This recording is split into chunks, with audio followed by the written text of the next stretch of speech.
Oh, welcome to the Sharpe Club tonight, 8 p.m. on the East Coast, a little bit past. I'm a little late, but that's okay. I have a bunch of people I'm trying to get together, so that is my excuse. So it's okay. Plus, here's the best part. I got Phil, who is my caretaker, to allow me to stay up late tonight. So I'm fine now. So now I can do it. Usually I gotta like get in about 7 and go to bed. But Phil gave me permission to stay up, and he's here. So if you don't like it, you can blame Phil. That is what I think will be the right answer. Just blame him for everything. It's all good. Actually, very happy to have you here. It is a members Sharpe Club. I know, trying to give some assistance to people who have been so good to me and have been members and been with me for so long. I appreciate it. All you doing that. We're talking today. This is the Keto Show.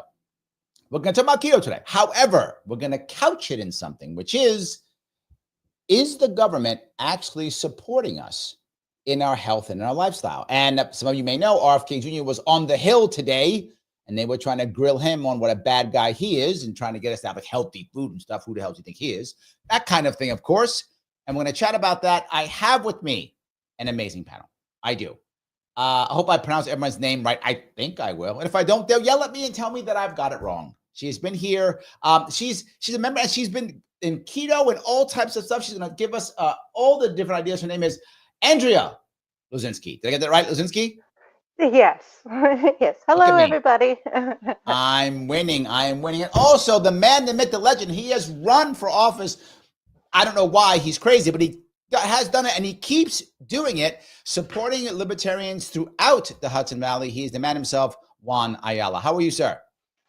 Fine. Thank you for having me. There we go. And an activist who is so hardcore, he reaches out to me and he says things like, hey, how do I fix this? How do I fix that? And this dude was my driver, drove me around New York State, trying to help me out to get stuff done. He is a serious activist, and he also will put some funny comments. Sometimes, don't get all uppity. Sometimes, the man himself, Phil Vecchio. How are you, sir? Very good. How are you? I'm impressed. You had to go through 3 different language groups in order to pronounce all the last names today. So I did. I was jumping through them all. I was trying to get rid of all of them, but it did work, I guess. I got them all right. So we're all good. So look, the thing I want to bring up here more than anything is I'll quickly talk about my concern, which is for literally years, I grew up as a kid eating nothing but carbs, tons and tons of carbs. And it wasn't because my mom didn't love me. I mean, I think she loved me. I assume my mom loved me, and she wasn't doing it because she thought she was hurting me. She was doing it because she felt it was the right thing for me. She was told to, give your kid the grains and the breads and she gave it to me, tons of it, right? And supposedly, I grew up on things like Captain Crunch cereal, right? Which is like not literally poison. It's just poison, right? And I grew up on that because it's got the minerals and vitamins or whatever in it, right? That's what the government told us. So it part of a balanced breakfast. It was part of a balanced breakfast, Phil. Of course it was. So why wouldn't I have it? I had lots of it, tons of it.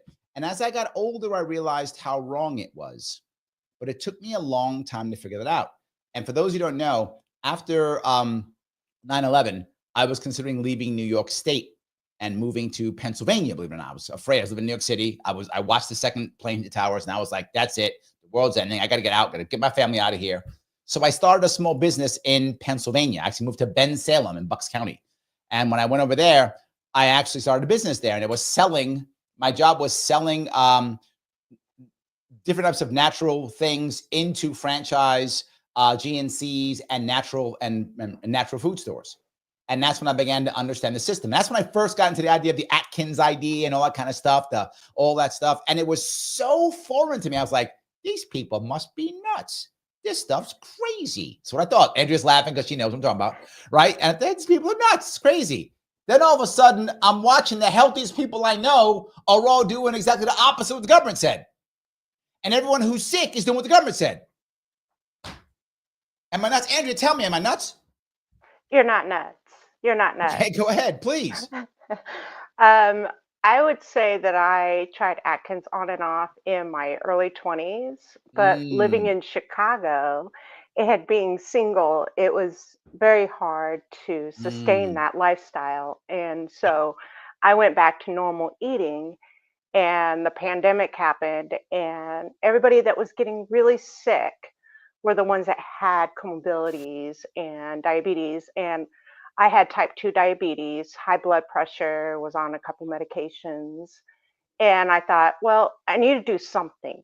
Sure. And Atkins had worked for me in the past. I just didn't find it sustainable. So I started looking, and I found Dr. Westman.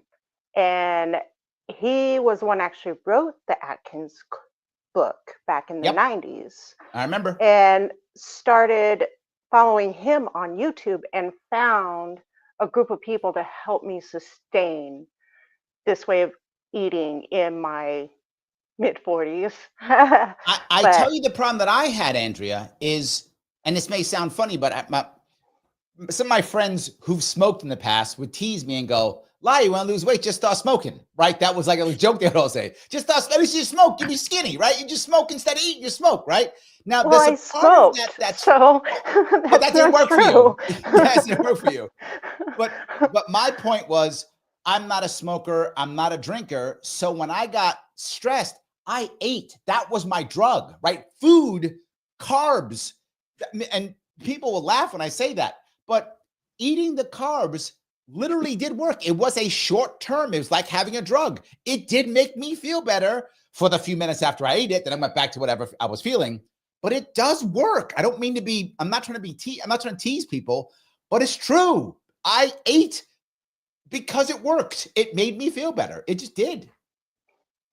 Well, it releases the natural endorphins to make you feel better. There we go. There we Mm. go. Absolutely.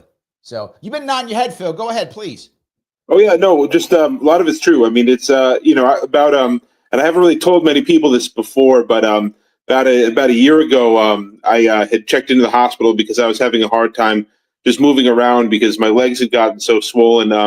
I'd had this problem for a while where I have was diagnosed with like lymphedema, so my legs had been swelling up, and I had been driving a lot for work, and so eating a lot of salty food, so my legs had swollen up, and then that job was mostly picking up COVID tests, and so that ended. So for about a year after that, and I'd been looking for a job, and it was hard because my legs were swollen, and so it was just tough for me to find and keep a job after that. And so I'd gotten to the point where my parents were concerned. They said, well, let's get you to the hospital. So I went to the hospital, and within a month, I lost 90 pounds, and then I lost another like 40 pounds when I got back. And I put on maybe 20 since the summertime a little bit. And I saw over the summertime with the heat and all that, a little more fluid retention. But it just kind of tells me too, though, that if I'm able to lose weight that fast, that there's something going on beyond just, beyond just like diet and exercise, because if it was just diet and exercise, I wouldn't have been able to lose 90 pounds in a month.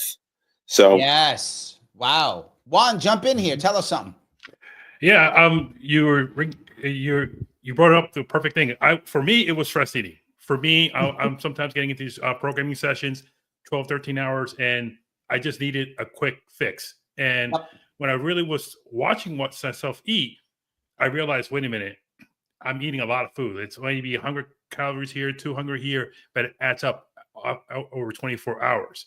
Yeah. And for me, basically, over the past, of course, Phil has a much better number, but for me, for the past year and a half, probably, I sort of threw everything at the wall. I started hiking. I started going to the gym. I started dieting. First low calorie, then back to sort of like a high protein diet. I have lost 75 pounds. But for the exact same reasons too, because getting up there in age, I was basically having trouble walking. I couldn't walk. I was limping around because I was carrying all this extra weight. And now, right now I'm doing a little bit of what I do eat carbs, but I call them good carbs, like fruits, vegetables, no more, eliminate processed foods. Yep. And I'm also back to intermittent fasting. So For example, I Nice. just finished my last meal at 6 p.m. My next meal will probably be tomorrow at 12. So, that's my window, and I'm going to go hiking in the snow tomorrow morning. So for about 2 hours. So for me, I tell people too, I'm very, very, to me, you got to find the perfect diet for yourself. Not, Yes. For me, I did try Atkins years ago and lost a lot of weight, but I felt sickly because I was eating just bacon and pork and chicken and not realizing that's not good for you. For my digestive system, I was not feeling well. I was skinny, but I wasn't feeling well. Yep. Now it's more of if I eat carbs, it has to be with protein. And by having an intermittent fasting a little bit, basically, I can sort of tell when I'm going into keto.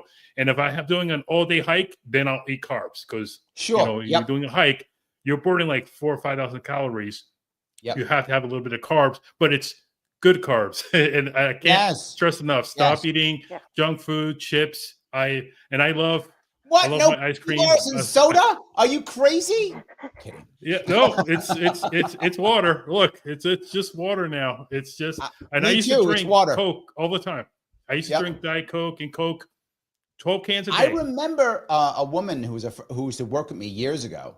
She was over 300 pounds, and I didn't know how she got so big. Like, because it didn't seem like she ait enough to be 300 pounds. So I worked with her all day. I'm like, is she like going home and like eating 4 meals? Like, I just didn't see her eat so much to be that. And I found out she was drinking 12 to 16 cans of soda every day. Just chugging soda all day. And I wasn't thinking that, but I saw she always had a can of Coke in her hand. She was just constantly drinking calories. And I was like, that's how she's putting on the weight. Because her food intake wasn't enough for her to be 300 pounds. But you're drinking 3 6-packs of Coke a day. Yeah, you could put on that kind of weight. She was just pouring it. She was all day long. She didn't drink water. She only drank soda. That was it. It's like, wow, okay. That's a lot. Yes, go ahead. I have a question for Juan too, and I've been really impressed to see, like, because I've seen just we're friends on Facebook, so it's been amazing to see you take those hikes, and it's been really encouraging to me. And I was just wondering too, you talked about how a lot of times with your job you would like eat at your job and stuff like that. And I found myself too that like when I was finishing up my degree, when I was a lot of my jobs would be like desk jobs and stuff like that. It's very easy to eat while you're typing something up and stuff like that. And so how much do you think, I mean, because I think that that's one thing that's very different from like our lifestyle and our lifestyle people before us seems like we're a lot more sedentary. Yes. And necessarily so and it's not that, because that's the thing is I think that when people see someone who's overweight, they're like, oh, that person is lazy. They're usually putting in a ton of hours and just grabbing what's convenient and easy. And it's just, and so it's not that, and there needs to be that balance between exercise and movement versus, doing work and stuff like that. And I think it's very difficult because I think even especially me in my 20s, I was like, oh, well, I got to sit down and work, and didn't spend and read and watch documentaries and whatever else and learn as much as I could. But I wasn't spending as much time being active and moving as I probably should have. Well, there's 3 things. There's 3 things I want to add to this too. One, if you see in the background, I have a standing station. I made myself a standing station, so I try to get up from my desk every couple of hours and work on that laptop in the back. It still connects remotely to my job. That's 1. 2, like today is a rest day because I had a big hike yesterday. I still went around the block 3 times. Going around my cul-de-sac is 3,000 steps. I try to get at least 10,000 steps in a day. And just, and also I stop eating meals at the keyboard. So I actually, even if I go sit on my other desk and eat the meal, I will not serve and work and eat anymore. I'm consciously preparing my meals, eating at my dining room table or my side desk here. I literally say, take a break for 20 minutes, consciously watch yourself eat, because what was happening is it's food's right here. I'm eating. I'm not paying attention on what I'm eating. So when I really track what I was eating, it was a lot of calories. So for me, it's me. That's why I have that standing station, just because sometimes I can be here for 12 hours. So you bring up a very valid point, Juan. Because I remember when I was 17, I joined the Marine Corps, And obviously as a Marine, I was super active, walking everywhere, working out. We would run, 5Ks 3 times a week, right? I mean, it was a thing. We were always active, staying in great shape. I could eat whatever I wanted. I could eat pizza. I could eat hamburgers. I was burning it all off. It did not matter. I was 19 years old. Did not matter. I could stay at 170 pounds and eat nothing but garbage and just utter garbage and stay. I'm 5'11". Like I said, 5'11", 170 pounds, eating just garbage. Didn't matter. All good. Then I got out and became a teacher. Oh my God, did I put on weight? Because I still thought I could eat like I was an active Marine, and I couldn't, and I got huge. So I feel like and my problem was at that point, all I knew was if you lose weight, work out harder. I did not even understand the concept of changing my diet or how I ate, because I grew up in a Marine Corps, which was just yell at you. You're too heavy, run more, right? That was what we were taught. That's all I knew. So, okay, I guess I got to run every day. What else can I? That's how you lose weight. That's the only thing I thought. But eventually, to your point, Phil, you can't run 17 hours a day and still work and have a family. And it doesn't work, right? You can't. And particularly, I'm not someone who likes being in a gym. Like, I'm not a gym rat. Some people love it and it's great for them and they can't wait to be in the gym 6 hours a day. That isn't me, has never been me. So to your other point, Juan, I have a walking treadmill. Right? So what I'll do is every day I make sure I get on that treadmill for at least 30 minutes. And I have to. And I usually do it at the same time right before I eat, because I also intermittent fast. I'm with you. My last meal is anywhere between 5 and 7, depends on how I act. And then I eat usually around noon. So I will get on that treadmill around 11, and I'll spend at least a half hour on a treadmill, and then I'll go eat. So I'm with you. If I don't schedule that, Phil is correct. I'll sit in front of this damn computer the entire day and not move. So I have to schedule that. What worked for me, and this is, again, to your point, Juan, you have to have what works for you. I need to be a slave to my calendar. Like if I put it in my calendar, I will do it. It's not in my calendar, I'm not doing it. It doesn't exist. It's got to be in my calendar. So I put it in my calendar and I change the color of it. I'm not joking. I have to fool myself. If I don't do that, it's not going to happen. So I got to put it in my calendar. So otherwise I'll work out once every 9 years. That's not going to work. Yep. That's what I have right now. On my calendar, I'm scheduled to get up tomorrow morning at 5:30. It'll take me 30 minutes to drive to the trailhead. I'll hike for 2 hours, get back here at 8:30 and start working at 9. So there that's so it's already on my calendar. I already know what I'm going to hike Wednesday. I'm going to hike Friday, and I'm probably going to hike Sunday. So it's on my calendar. And on my off days, I either do the walks or I go swimming, because I'm not a gym person either.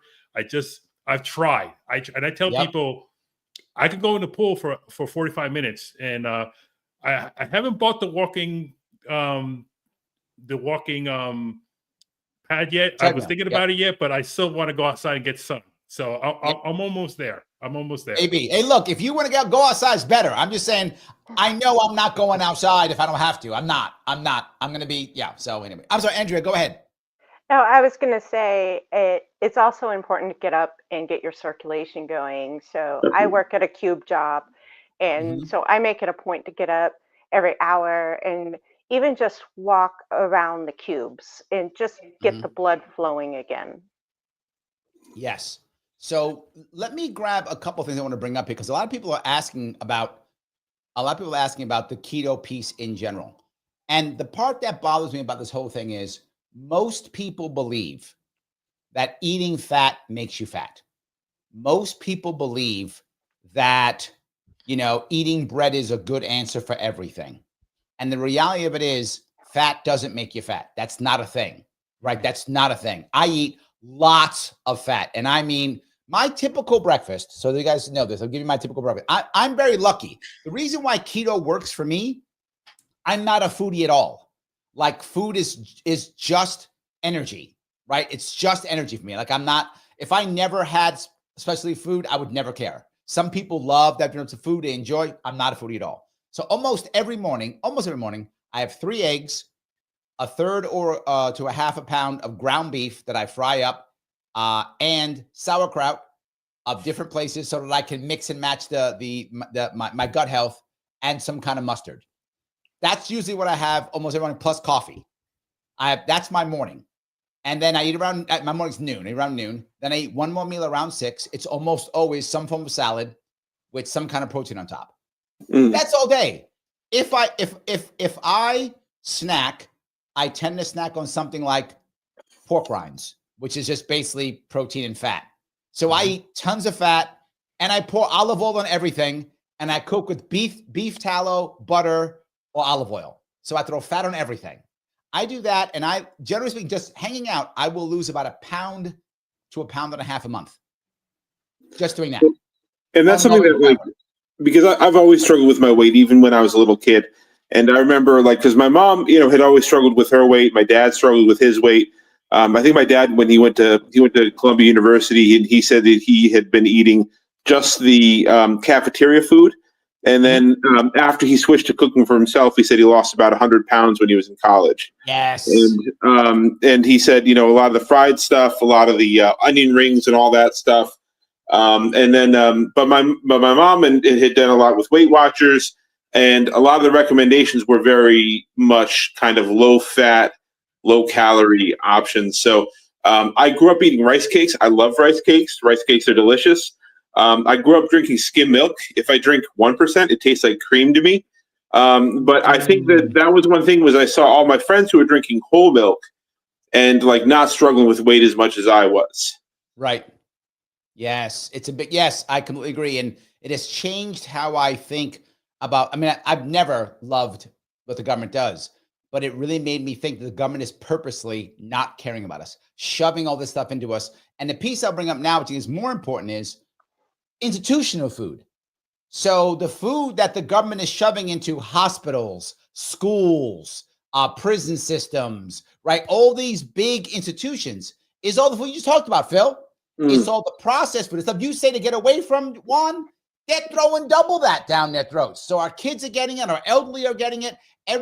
It's all there because it's all cheap, right? It's all subsidized by the government. It's all cheap. So they're shoving corn syrup into everything, 100%. Well, where's the incentive not to? Right. Good point. Yeah. Good point. Now, I completely agree.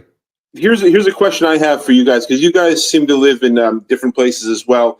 I noticed when I was in New York City that it's in Philadelphia that the people were generally in better shape. Now, I don't know if that's a chicken or an egg thing.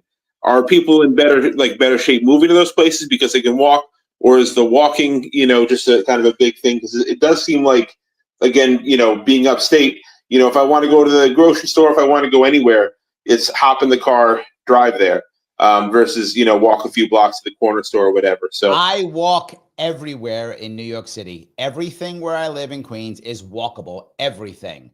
My dentist is walkable. My doctor is walkable. My deli is walkable. My supermarket, fast food joints, if I want them. I live in Astoria, Queens, so there's like 20 great restaurants, all walkable. My computer guy is walkable. My CPA is walkable. I walk to every place I need to go. Drugstore, walkable. I walk every place. So yes, it's very easy. To Juan's point, I usually get over 10,000 steps a day also in.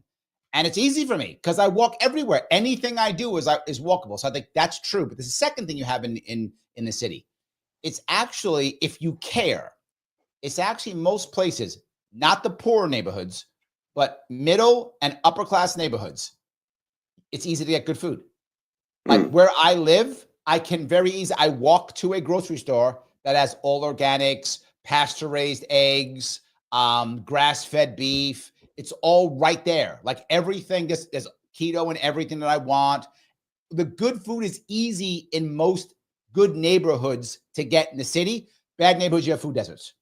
Right. So you can't get it. Bad neighborhoods, you're stuck going to the bodega to get your food, which is all processed food. So if you're in a good neighborhood in the city, very easy to get. And the wealthy people, all their stuff gets delivered to them.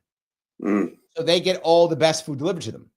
So those are the issues there. But it's a second piece. People are competing heavily in the cities for everything. And you are judged by your looks on everything. You're judged to find a girlfriend or a boyfriend. You're judged to get a job. You're judged to raise money. You're judged by your looks. One of the reasons why I got as skinny as I am now was because I was considering running for mayor, right? If you notice, I always lose weight right before I run because I'm judged by my looks. right? So I always drop a bunch of weight before I run because I've got to make sure I'm judged. I recognize if I'm New York City, they will, I mean, I'll say too, but New York City heavily, you are judged by your looks. So I think all of that combined, in my view, Phil, is why you find many people in cities are going to be thinner. That's true. Definitely. Can I Because I think push? that, oh, so I was just, just going to say, can I push back a little bit on that? Please. Because Yes. yeah. when I lived in Chicago, I walked everywhere, and I weighed 250 pounds. And so I don't Mm. think it was just that I walked everywhere. I mean, I Mm. lived near the train. I didn't have a car. Why would you? Um, but yeah, I think sometimes there is a genetic piece to it where I am more apt to hold on to it. And it could be that I'm a female or other things like hormonal issues. But yeah, I was not skinny living in No. Chicago. I want to be clear on two things, Andrea. I was saying overall, and the second piece is there's no doubt it's genetic. They've already found this out. And Yeah. one of the pieces you find as an example is people who are in the Pacific Islanders. Pacific Islanders are as a group more genetically predisposed. Generally speaking, you are more predisposed to being heavy if your ancestors have a large history of famine. Mm. Because the people who could retain fat easiest survived the famine, the ones who couldn't died. So if your background has a heavy history of famine, you naturally can retain fat easier. You survived. The other people died during the famine. So yes, there is definitely some data behind that to prove what you're saying, Andrea. It's absolutely true. Well, the And Chicago pizza. oh yeah, Yes, that too. Chicago's a That big too. hot dog place too. I didn't realize that until I got there. One of the because even like I know my dad when he went back to Italy in the 1960s, he was born mid 50s, and he was like head and shoulders taller than everyone else there. As a middle schooler, he was taller than all the adults because being in America, in the 50s and the 60s, this was the same I think in the Netherlands and all over Europe was they were starving. And so, Right. and that's why, like the Dutch today, the Dutch went from being some of the shortest people in the world to being some of the tallest people in the world just by having enough calories. And that's a big difference between my grandparents' generation, where they were, where everyone was kind of close to starving, and my generation. But I also know too, just with ethnic foods, like my grandparents used to cook very traditional Italian food. There's a lot of vegetables in there. Right. You go to run, it's all pasta, breaded meats, it's a lot of breads, a lot of carbs, but beans and greens, a rescarole and beans, that used to be like very common, thing that we'd have, but you rarely see that at restaurants. Mm-hmm. Larry, I actually have to point out, I think it's not quite a rural, well, it is. I sort of agree with you, the city versus rural type, there's more better food in the city areas and especially around the block, but I have to think it's more about access to real food versus processed foods. Up here in Hudson Valley, the only thing we really have are major supermarkets, and that's it. Versus when I lived in Puerto Rico, when I was very young. I was from like when I was 10 to 13, and I lived on a farm. So I'm eating real meat, It was alive. It was walking that day, and I was eating it later that evening. I was eating real pig, real chickens, and tons of carbs, and I was the skinniest person there. And I tell people all the time, it says, I'm sorry, it's the processed foods, it's the junk food that's a major it's a major thing, because I'm eating carbs now, but I'm eating good carbs, right, and I'm losing weight. And I mean, my last physical was just 10 days ago, and my doctor was literally wanted to give me a hug. And for like years, she was always belittling me. I loved her because she didn't sugarcoat it. She's like, she basically said, you're overweight. You're going to kick, she was just on me. And like, literally, she was like a love fest. She was like my best fan. And she was like, oh, here's a hiking trail you could try by my house that my family maintains the trailhead. I said, great. It says, everything is perfect. Everything was perfect because, nice. And I tell her, I said, are you doing keto? I said, sort of. I'm doing high protein. I am eating carbs, but I'm also eating a lot more. I am eating sugar, but it's like real coconut, real pineapple, coconut water, and I'm eating real foods now. And I'm reading, and I'm not just eating junk food anymore. I mean, I still have a weakness. I mean, I love butter cookies. I miss my ice creams. Oh man, I miss those chips, but I don't have them in the house. Oh, you just hit a major point, right? Mhm. I can't eat bad food. I won't put it in my house.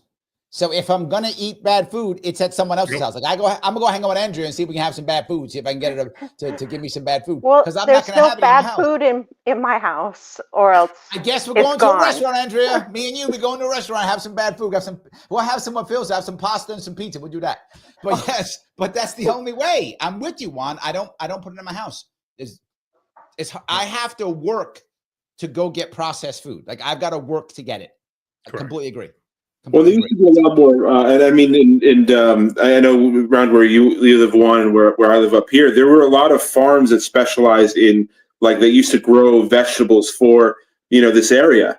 And a lot of that, the tomato farms and all that, it's all just corn and soy now. Yes. And there's not very, and I guess we can kind of talk about that as it relates to government policy.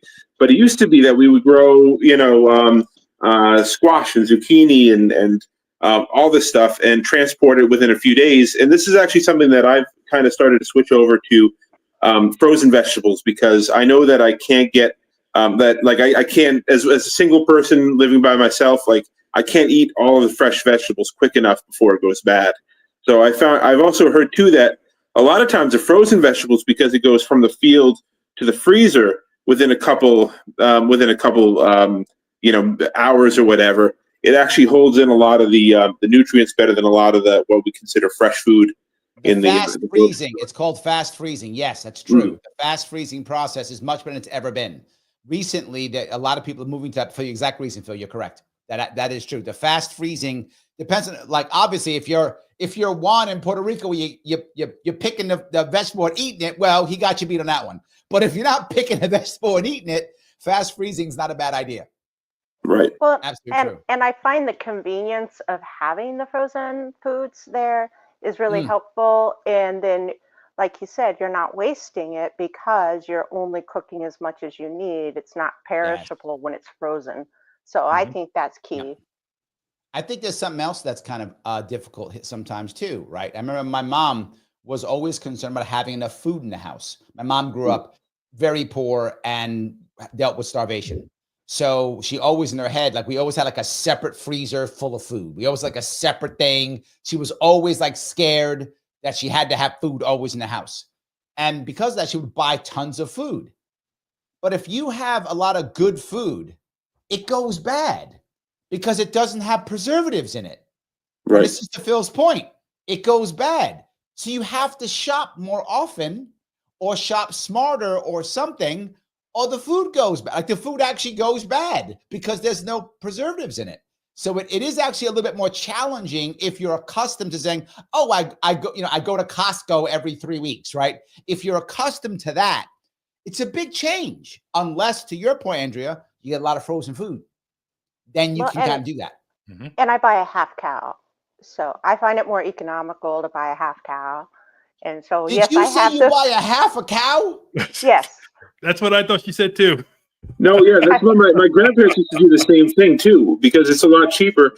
And actually, what's really crazy too is that's the only way you can buy meat directly from the farmer too. Right.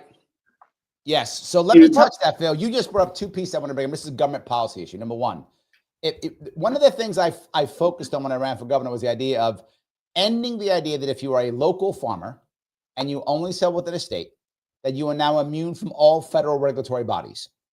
And people say, that's a terrible idea, but getting rid of federal regulation. No. That's why the small farmers are dying, because the small farmers have to follow federal guidelines. So in New York State, I don't know about the rest of the country, but in New York State, you literally basically can't slaughter and cut up your animals legally because you have to follow the same guidelines the big boys follow, which you can't follow. So you can't slaughter your animal. You can't do it that way. You can't. It's against the law. You will be fined and or go to jail. So you can't do it. The second piece is you also are able to have to do farm to table very easily if you get rid of federal guidelines, right? Just let people know, I'm not following federal guidelines. If you trust federal guidelines, don't buy from that person. If you are smart and don't give crap about them because they're just made to make big business good, right? Then you'll follow them. The reason why so many of these farmers, Phil, have become, and they call themselves this, they say, I have become a Monsanto farm. They say that. And the reason why they say it is they can't survive without it. So they have two choices: sell their farm off, option one. And many people, as you know, Juan, you know, up there in upstate, Phil, you know it too, are selling their farms off. That's option one. Option two, my farm's been my family for 6 generations. I don't want to get rid of it. I guess I'm a Monsanto farm now. And I'm selling, and I'm doing soy and corn because that's what they're paying me to do. So I'll do what the government's paying me to do, soy and corn. The government's telling me to go to Monsanto because that's the cheapest one I could get. That's how I can pay my bills and keep my farm without having to have a second or third job. So now I'm Monsanto farm. And to your point, Phil, they would rather be the local tomato farm, the local squash farm. They'd rather, because that's what their grandma did. That's what grandpa did. Yeah, it's true. Well, and now I'm down in central Illinois, and that's all I see is soy and corn, and with all the Monsanto and GMO and all those things. So 100%. I find it very disheartening.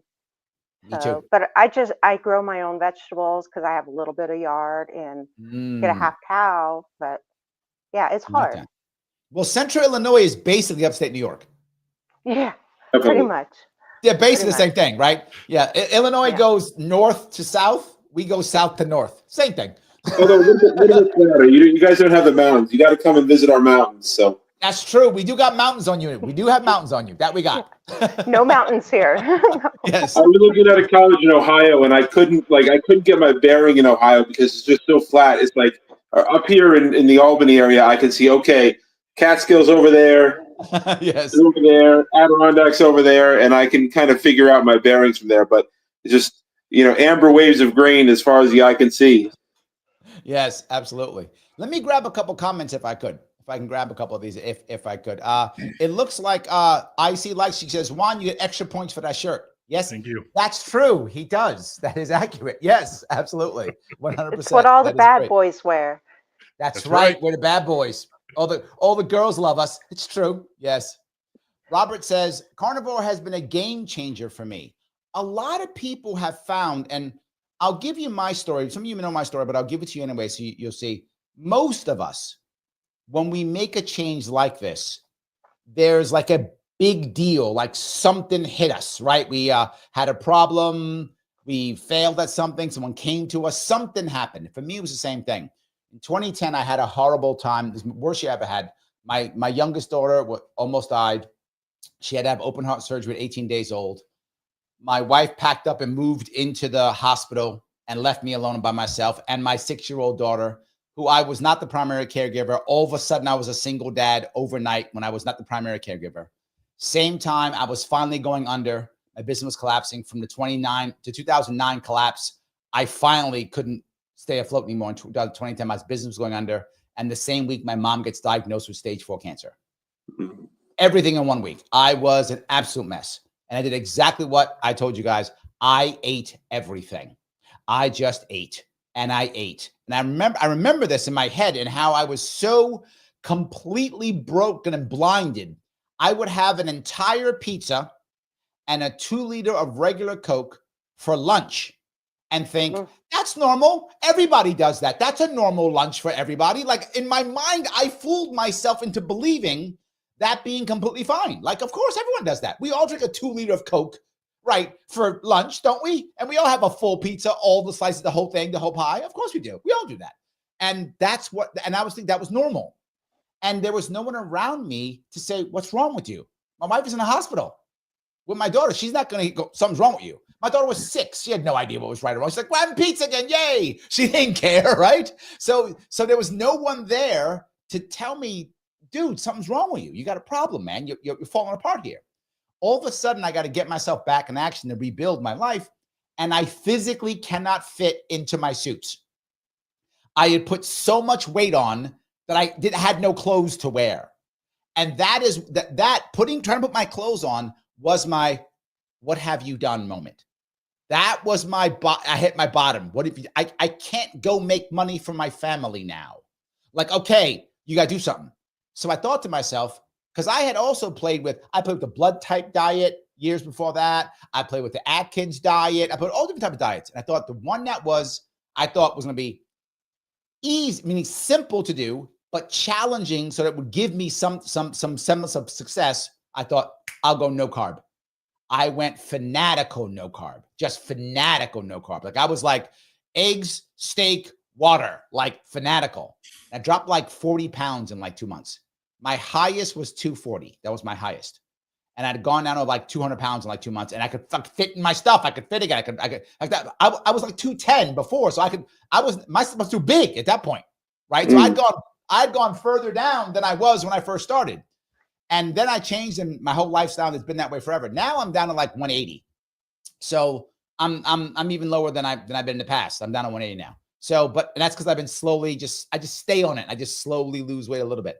I put on weight last year because I was stressed last year. And then because after my 2022 debacle that many of you watched me get my ass kicked, that did not go over well in 2023. But then 2024 this year, I started going back on, and you see it slowly come off again. But that's how I got on. That was my push. Robert went to carnivore, and carnivore is even harder core than keto. And I know a lot of people who are on carnivore, and they love carnivore. They eat like steak and butter, and like that's all they eat. Like that's it, right? Steak and butter. I don't see what's wrong. I really don't see what's wrong with that. Except for I have to have my bacon. I'm sorry. Okay. Andrea, are you carnivore? Are you paleo? Where are you right now? I am clean keto, so I will have vegetables and tomatoes. Tomatoes are fruit to me. So they are fruit. Yeah. Tomatoes and peppers are fruit. It's true. Yes. So I do eat my fruits. I like avocado, peppers, tomatoes, zucchinis. Those are all fruit. There we go. I like that. Continue says they said Cheerios are healthier than eggs and bacon. Bull crap. They did say that. She's right though. They said it. Yeah, they did. Right. They said Lucky Charms was healthier than eggs. I'm like, that's absolutely absurd. My daughter came home from school and she told me, she goes, Dad, you eat a lot of eggs. I said, yeah, every day. She goes, having an egg is like having a cigarette. That's what she told me. They told her that in school. I'm not joking. They said having an egg is like having a cigarette. That's how bad it is. I'm like, man, I've been smoking a lot. I didn't know how much I was smoking. I didn't realize. Well, that's why you lost weight. Yeah, that's why I lost weight. I was smoking. That's why. Yep. Larry, do you remember those commercials when they said that they would have like a breakfast cereal and a piece of breaded toasted and a tall glass of orange juice? Every commercial had that, a well-balanced breakfast, and they never showed eggs. Yeah, they never showed eggs. No, it was either a bowl of cereal, toast, and like a 500-calorie glass of orange juice. Yes. A glass of pure sugar, tons of useless carbs, and more useless carbs with coloring in it. That's a balanced breakfast. I got all the colors in. I got like red 40. I got blue 25. I'm balanced. I got all the colors. We're good. There's a great line from my cousin Vinny when he goes to when Vinny goes to the cook and he goes, haven't you all heard of the cholesterol problem down here in the South? Like, and just because that was a big thing that when I was, in the 90s, watch your cholesterol. Don't eat eggs. Don't eat meat. Don't eat red meat. Eat just plain, chicken without the fat on it. It was my dad always joked around that we would always eat boneless, skinless, tasteless chicken. So it was. And it was just this thing where, it was always the because the cholesterol thing was, and I think it was because heart disease as well. And but it always kind of struck me kind of weird because I'd hear about people like the Eskimo who would eat like whale blubber all the time, and seal blubber, and they weren't dying of excessive amounts of heart attack. People suggested maybe it was because of the cold, but it was just always kind of weird that like hunter gatherers and people who lived primarily off of meat didn't have the same type of heart disease problems. Phil, for me, years ago, this is when I first did Atkins and lost my first big weight loss.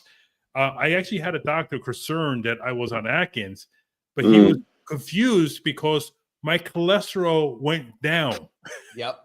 And he was confused. This is like 10 or 15 years ago. He's like, well, maybe you should have a little more. He was actually trying to get me off Atkins a little bit. And I, at that point, I lost like 60 pounds. And I was this is great. I've been fighting the weight loss battle forever since I was like 25. You know, the minute I went to college, I was ballooned up, and I've been doing that yo-yo diet for like 30 years. And Atkins was the first one that break that constant weight loss thing. And I remember doctor really was sort of like, he didn't say get off it, but he was clearly confused that I was eating bacon, spam, eggs, and losing all this weight in Atkins. And he was like, well, your cholesterol went down. You don't need medication anymore. That's good. So, but he still wanted me to eat my doctor literally tried to get me off so she could put me on it. She literally said, I'm not joking. She literally was like, no, that's not her. What she said is, you can't stay on this. These diets don't work. You have to go on the drug. That's what she told me. She's like, with the diets, you can't keep a diet. It's impossible. So you got to go on a drug. Meanwhile, when she told me the last time she told me this, I had been doing keto, I don't know, 6 years. And she was like, you can't sustain it. 6 years. I think I can. Some people can't, but clearly I can, right? Yeah. I'm fine. 6 years. I've been good. I'm good. So, but no, you can't. You're going to have to, because I used to your point, Juan, I used to have higher cholesterol, but then I went on this and it went down. And she was like, oh, it went down, but you can't keep it. So the drug to her was a better option than diet. Is that crazy? Yeah. Well, they're just taught to write scripts anymore. That seems to be what the medical industrial complex wants to do. And that's what they're doing in medical school. They're teaching them to write scripts, not to actually fix people with food. And if you look back in the back days, you look at the Native Americans. Did they eat processed food? No, there was none. And there was no heart disease, and they were healthy.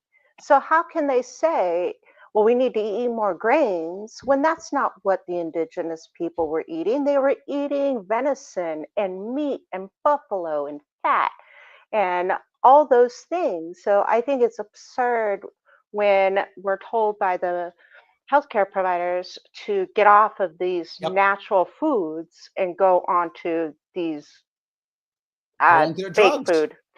Fake. Let me grab thank you, Peace, for the $5. Thank you for the super chat. How about those airtight seals? Suck the air out. Any experience with these machines? Effective?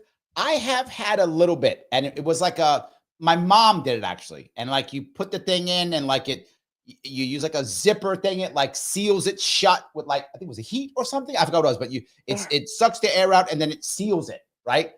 My mom loved it. I don't know. I've never used it. My mom did. She loved it. And she would then freeze it because my mom would freeze everything. She froze everything. So she would take the food, put it in the thing, zip it, cook it. And then she'd actually do things like she'd make like chili and like put the chili in the bag and then zip it with that, take the thing out and then freeze the chili.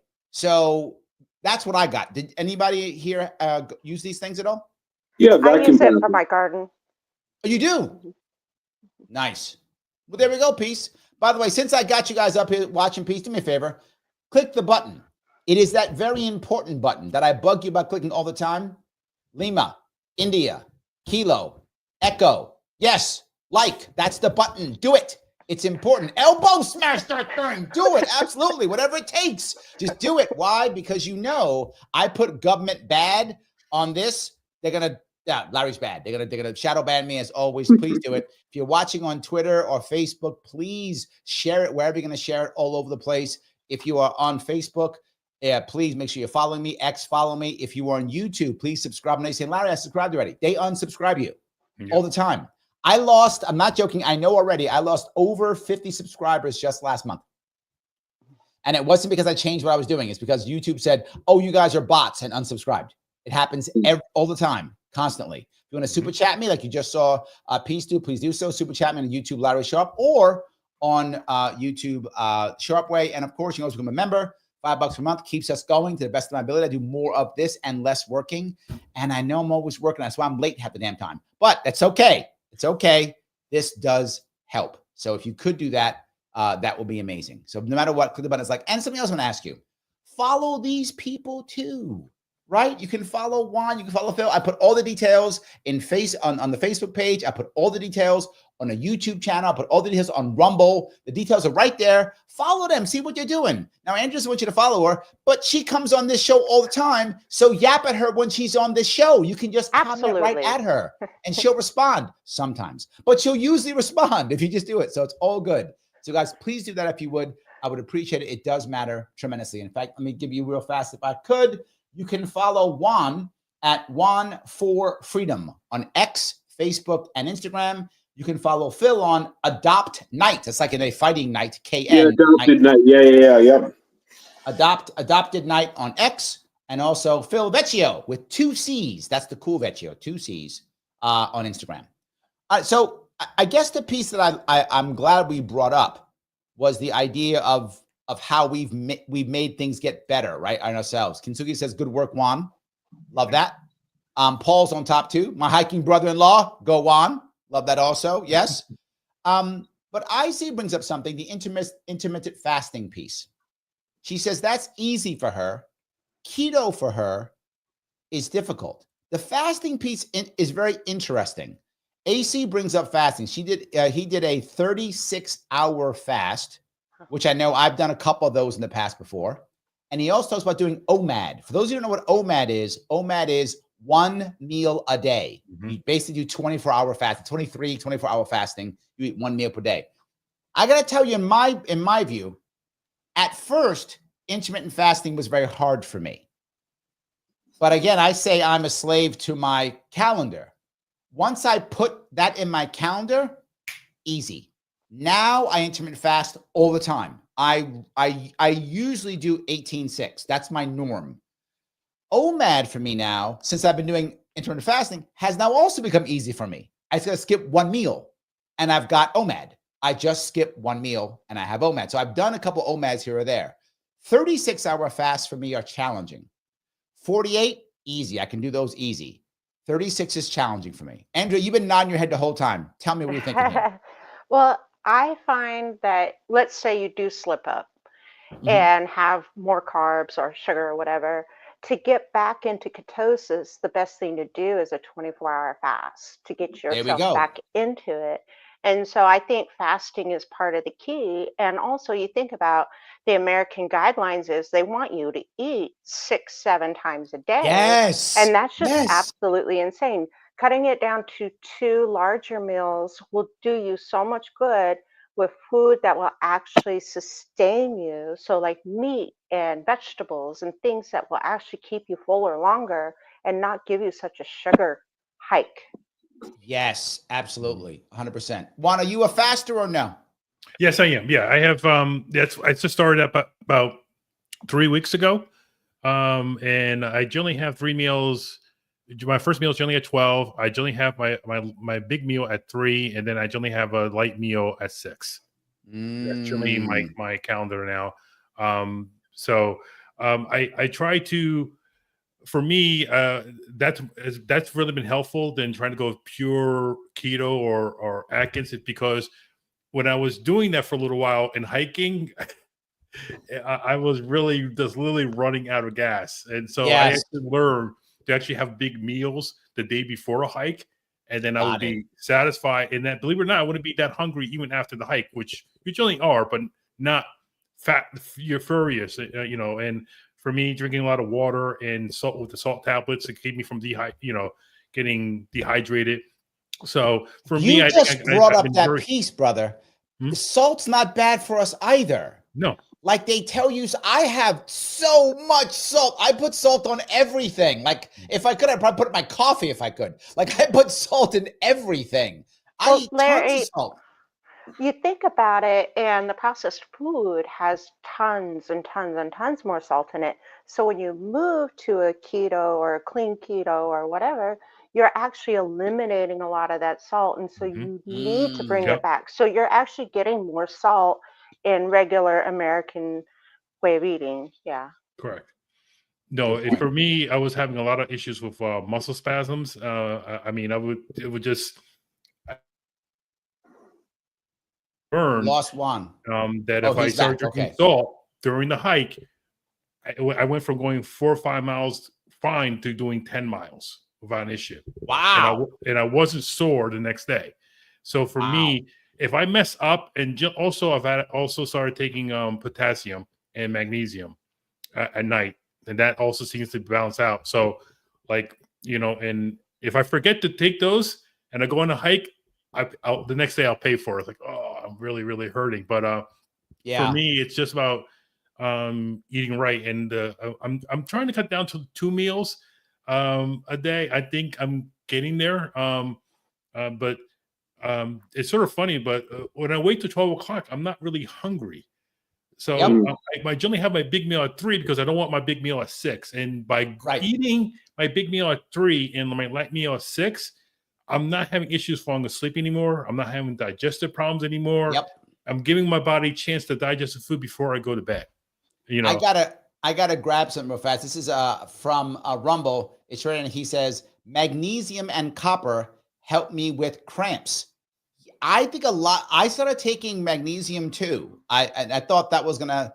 I didn't recognize how important magnesium was because I think I was getting enough in my normal. When I was eating like garbage, I had tons of it, right? So I think I really had to change. I do take a supplement for magnesium now, which I did not before. I have moved to do that now because I think I'm with you on that one. I am. Phil, you've been quiet, brother. Did we say something? No. I mean, I'm trying to figure out like what my relationship is, and because before I was going to the hospital, I was having basically one big meal a day.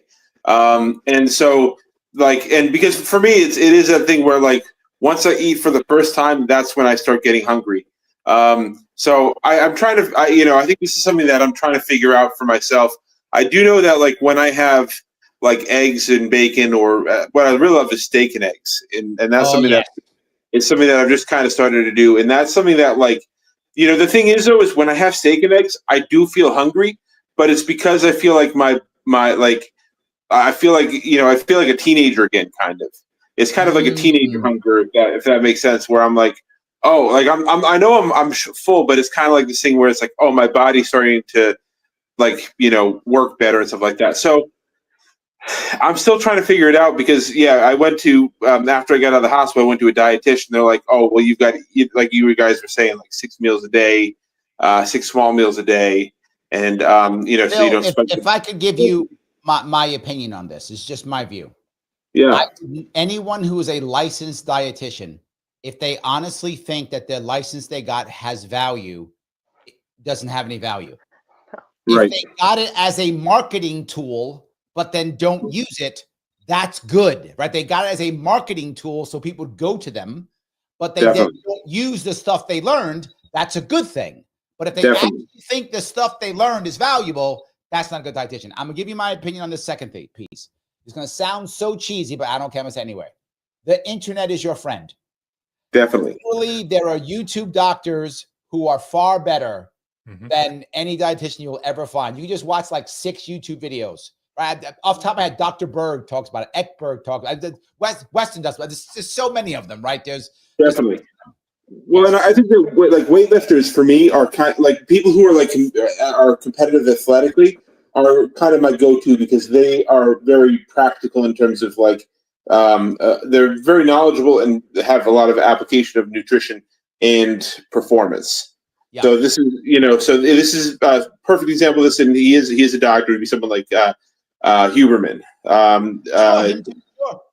And I think Joe Rogan is also big on this too, and I think someone like Joe Rogan and I think people like to dismiss him very easily, but what he's doing with MMA is, and even with his own life, it's applied science, and so that's something that is when you see somebody who's actually like going through and applying it well, and so that's something where like I can definitely see, like I can definitely appreciate like because I think that's something that I'm not.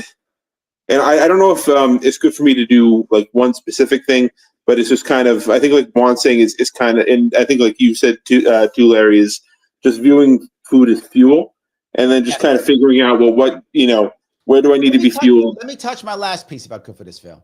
Yeah. You know that people won't tell you this. They don't want to say it, but it's true. Food is emotional for almost all of us. There's some exceptions, but the vast majority of us, food is emotional, right? So I celebrate, let's have food. I'm happy. Let's have food. I'm sad. Let's have food, right? Something happens. Let's have food. So it is emotional on top of that. And we have to understand there are triggers. I tell this all the time. I do this when I do coaching in general for most people. They say, Larry, I'm so worried about X, Y, and Z. I say, okay, when do you know what's going to happen?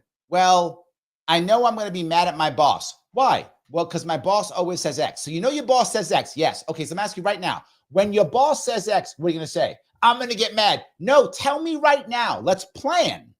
When your boss says the thing you hate, what are you going to say? Well, it always makes me angry. I'm aware of that. Please stop fighting me.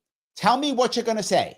Well, what should I say? How about you go, thanks, boss. Let me get back to you. I've got to go. I got to take a phone call. Oh, good idea. Say that. So I prep them so they're ready for the trigger. And Definitely. the boss says the thing that pisses them off, and they know to say they go. So what I would say for anybody who has a situation where when the thing happens, I want to eat, figure out now, I know when the trigger happens, it's emotional. And when it happens, what will I do? Right? I helped my mom to quit smoking, and it wasn't the best thing, but it worked. She did quit smoking. I said, when that happens, put an old, I'm not joking, I told her, put an old lollipop stick, keep them, and put it in your mouth. Because she would like touch her face when she got stressed because she used to put a cigarette in her mouth. So she put that in her mouth. She sit in her mouth, and it was just hanging out of her mouth, and she stopped smoking. That wasn't the only thing that happened, many things, but that was a trigger, right? So when you have an emotional trigger, plan now. What will you do? It won't work perfectly, but over time, you will see it work. Well, and it really bothers me too, because, you know, when I got out of the hospital, I went to a bariatric practice, and basically they said, you have to do surgery or else. And that was basically the only, they were like, well, we're going to do, they were like, we're going to do the food and the nutrition stuff first, because you still need to lose weight before we can do any of the surgery options. But they said, you need to do, like, they said, the only option, according to the studies, is the surgery. And it really disturbed me that this is like, because because it is a holistic thing. And this was something that, you know, I really wanted to try to see maybe sometime in the future was, like, you know, because I knew that for part of it is because it is that emotional thing. And there's not like, because, you know, and I think that thinking about it as an addiction, because it's been really helpful to me listening to people like comedian Dave Landau, who talks a lot about his alcohol addiction and stuff like that. Yes. And it's been really interesting hearing, you know, because this food is like a socially acceptable addiction to have. Phil, I'm going to tell you something that's going to sound funny. It is actually better if you are addicted to crack than if you're addicted to food, because you can avoid crack. You can't avoid food. You can't avoid. Yes. Well, and then you talk food. about all the additives that they put in the food to make it more addictive. They want you to eat more. You can't just eat one, right? Yep. So they want it to the bliss point. Once you pop, the fun don't stop, right? That's yes. And look, and the samples, I said it earlier. Why did I eat an entire pizza? Because it worked. Well, it felt Why good. did I suck down Coke? Because it worked. Right. Again, an hour or two later, I was in the same crappy spot I was in before. But for that hour, it worked. I felt better. I mean, my drug worked. That's why I took it. I took my drug because it worked. That's why I did it. So yes, is that wrong? That was something that is kind of has kind of been my goal for the past year, and I haven't really been very laser focused on it as much. But I really wanted to keep on losing weight to get to a point. Also, and I talked with my physical therapist about this in the hospital, because there really isn't, because I was like, well, listen, I wouldn't have gone to the hospital if there was some place where, like, because I was thinking, like, well, isn't there like kind of like a drug rehab place for weight loss? And there really isn't. There's not a lot of those places. Not that I wasn't able to really find anything that was like geared towards that. And, you know, there's a lot of empty farmland up here in upstate New York. Hold on, Phil. I'm hearing a business project. This was a business project. Yeah. This was a business idea of mine, because, like, you know, this was something that, like, if instead of, like, you know, again, somebody going to the hospital and doing this, no, you know, hold on, Phil. Juan's in between us. Maybe Juan's area is where we got to set this little thing up. He's in between both of us, right? Right. So the Catskills would be perfect. You're near Albany, and I'm near New York City. Maybe we got to find a spot near Juan, and we're gonna bring Andrea over too. I would absolutely. We're all good. By the way, I have to agree, Larry. I got to agree with that food addict. I'm still a food addict, and Yep. let me tell you two things I do that's really. I'm so embarrassed to admit this, but I have to admit this a little bit. My dentist was getting on my case about my cleaning, so I actually have a dental floss at the side of the office, and whenever I have the urge to eat, I'll just start flossing. There we go. I'm flossing 2 or 3 times, and it distracts me because I realize I'm not hungry. Right. I just want some like a someone who's addicted to cigarettes. I just want some kind of fix. So and then I'll floss. I'll go brush my teeth, and then I got clean teeth. I don't want to eat. I just brush my teeth and floss it. And the other thing too was drink water. I have water. I have tons of water. I hike. I drink. And then if I'm hungry, I'll start drinking, and then go, yeah, I'm not that hungry. Like, so there have been times where oh, I'm hungry. I really want some bacon and eggs. Like, I can wait another hour. Man, drink some water. I'm fine. And what's your guys' opinion on Crystal Light? I'm not a fan. I drink water. Okay. But if that's what you need to drink water, I say go for it. 100%. Look, I got to be clear on something. Let me be very clear. Yes. Oh, thank you. You read my mind, Andrea. Sorry, you read my mind. Every little bit you can take. I remember many doctors saying this, and I say this when I talk to people all the time. I say, okay, what's the first thing you have to do to move forward? Larry, there's so much I get done. I didn't ask that question. I asked you, what's the first thing? But it's so much. I didn't ask that question. What's the first thing? Well, the first thing is I got to call my mom. Okay, schedule calling your mom tomorrow. Just do that. Do not just call your mom. That's it. So I'm asking you to call your mom. Nothing else. I'm not asking everything else. So what I'm saying is, if you decide, as an example, I'm just going to stop drinking soda. Done. That's good. I'm okay. Don't worry about getting the water. Let's stop drinking soda first. Then we'll move to the next thing. Andrea's 100% correct. I would say just stop having processed food. Just stop. Eat the carbs. Just no process first. There's a guy I know who talks all the time about the idea. He says the number one thing you want to start doing is just start making your own food at home. Like whatever you have, if you even have carbs, even whatever, candy, cake, but make the cake. Like bake the damn cake. Like make the cookies. You want to have cookies? Make them. You want to have something? Make it. If you start making it, you start thinking about what you're eating. It changes your mindset and it goes, do I really need to make another cake now? Maybe and you start thinking about that. And I got to tell you, now it is very rare I eat out. I cook, my daughter and I, my daughter's on keto too. Both of us, we cook our meals every day. We cook every day. We once in a while we go out, maybe like once every couple of weeks. We cook our meals every day. We eat together for breakfast. We eat together for dinner. We cook and we eat together. So I'm sorry, I went on, but Andrea, I didn't mean to cut you off, but you're exactly what I was thinking. Go ahead. I'm sorry. I would say when I went keto, what I did was I started drinking Diet Dr. Pepper, right? So I love Dr. Pepper. So I went to Diet Dr. Pepper. And then I saw, well, why am I drinking this? This has some stuff. I don't know what's in it. And then I weaned myself off the Diet Dr. Pepper.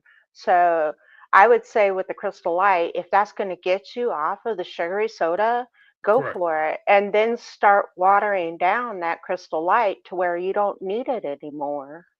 Yeah, because I know that I'm like because I've always been the kind of I've always been okay with the diet stuff. So I've always drank the diet soda and stuff like that. So I've been starting. I realized how cheap bottled water is. You can get like that. If you're looking for the convenience of something like let's say forget to fill up a water bottle or something like that. It's just convenient to have water bottle. And I know that there's people who have questions about plastics and whatever else too and stuff like that. But I found that just like getting you can get like 30 or 40 bottles of water for like $5. You actually end up paying more for the deposit in New York State than you do for the water. That's true. So, yes. Let me grab, if I could, some more of these super chats. I'm sorry. Peace goes on to say, even $5. I felt amazing with a 30-hour fast. I was shocked. More energy. When I'm done the fast, I do feel very good about myself and everything. But a 36-hour fast, I've done it before. I actually did a 48-hour, I did a 72-hour fast once, more than once, and I'm okay with that. 48 hours is my normal fast. It can be challenging though to do these hours. It can be challenging, but I always feel better once I'm done. I agree with them. Let me grab Daniel. He says, Juan Ayala is the main for Vecchio as well. Well, there we go. Thank you for the $10, Donnelly. I do appreciate it, my friend. I do want to grab one thing because you have pissed off Pink about Andrea. I just want to make sure you know pissed her off. Diet Dr. Pepper is an insult to Dr. Pepper. Just saying. You have made her angry. I loved regular Dr. Pepper, but I had to give up the sugar. No, I agree. Diet Dr. Pepper is pretty good. Diet Dr. Pepper. Here we go. Yeah. Yes. Pinkerbell says, can someone explain the difference between Atkins and keto, please? And the reality of it is, as a general rule, they're pretty much the same. Mm-hmm. They're close. Atkins was basically the guy who kind of started this. He was the name on this. Mm-hmm. And then from that, everything else kind of popped from that. If you go back about 30 years, maybe, give or take, everything was called Atkins, right? It was just called Atkins, whatever it was. It was called Atkins because he was kind of the guy who kind of started. He was the more popular guy. He wrote the book. Since that, there's been a lot of shifts off of it, and carnivore, paleo, keto. But I think he was kind of the beginning, and everyone kind of thought it was that. But there are some differences. Andrew, do you want to bring up a couple of them? Well, the differences from Atkins to like the Atkins I learned, it was net carbs, and I found that very confusing, and it was hard to keep track of. Whereas Dr. Westman, who wrote the book, The Atkins Diet, Atkins actually started by Dr. Atkins. He was a famous doctor in New York City, treating a lot of wealthy people. And Dr. Westman got in touch with Dr. Atkins after all this research that he had done from the VA and seeing all these results from the VA. But basically, what Dr. Westman has done is taken the premise of the Atkins diet and changed it to the keto diet, and keto just means ketosis. Yeah. So the Atkins diet was a way of eating that Dr. Atkins advocated for, and keto is a way of eating to keep your body in ketosis. Correct. There we go.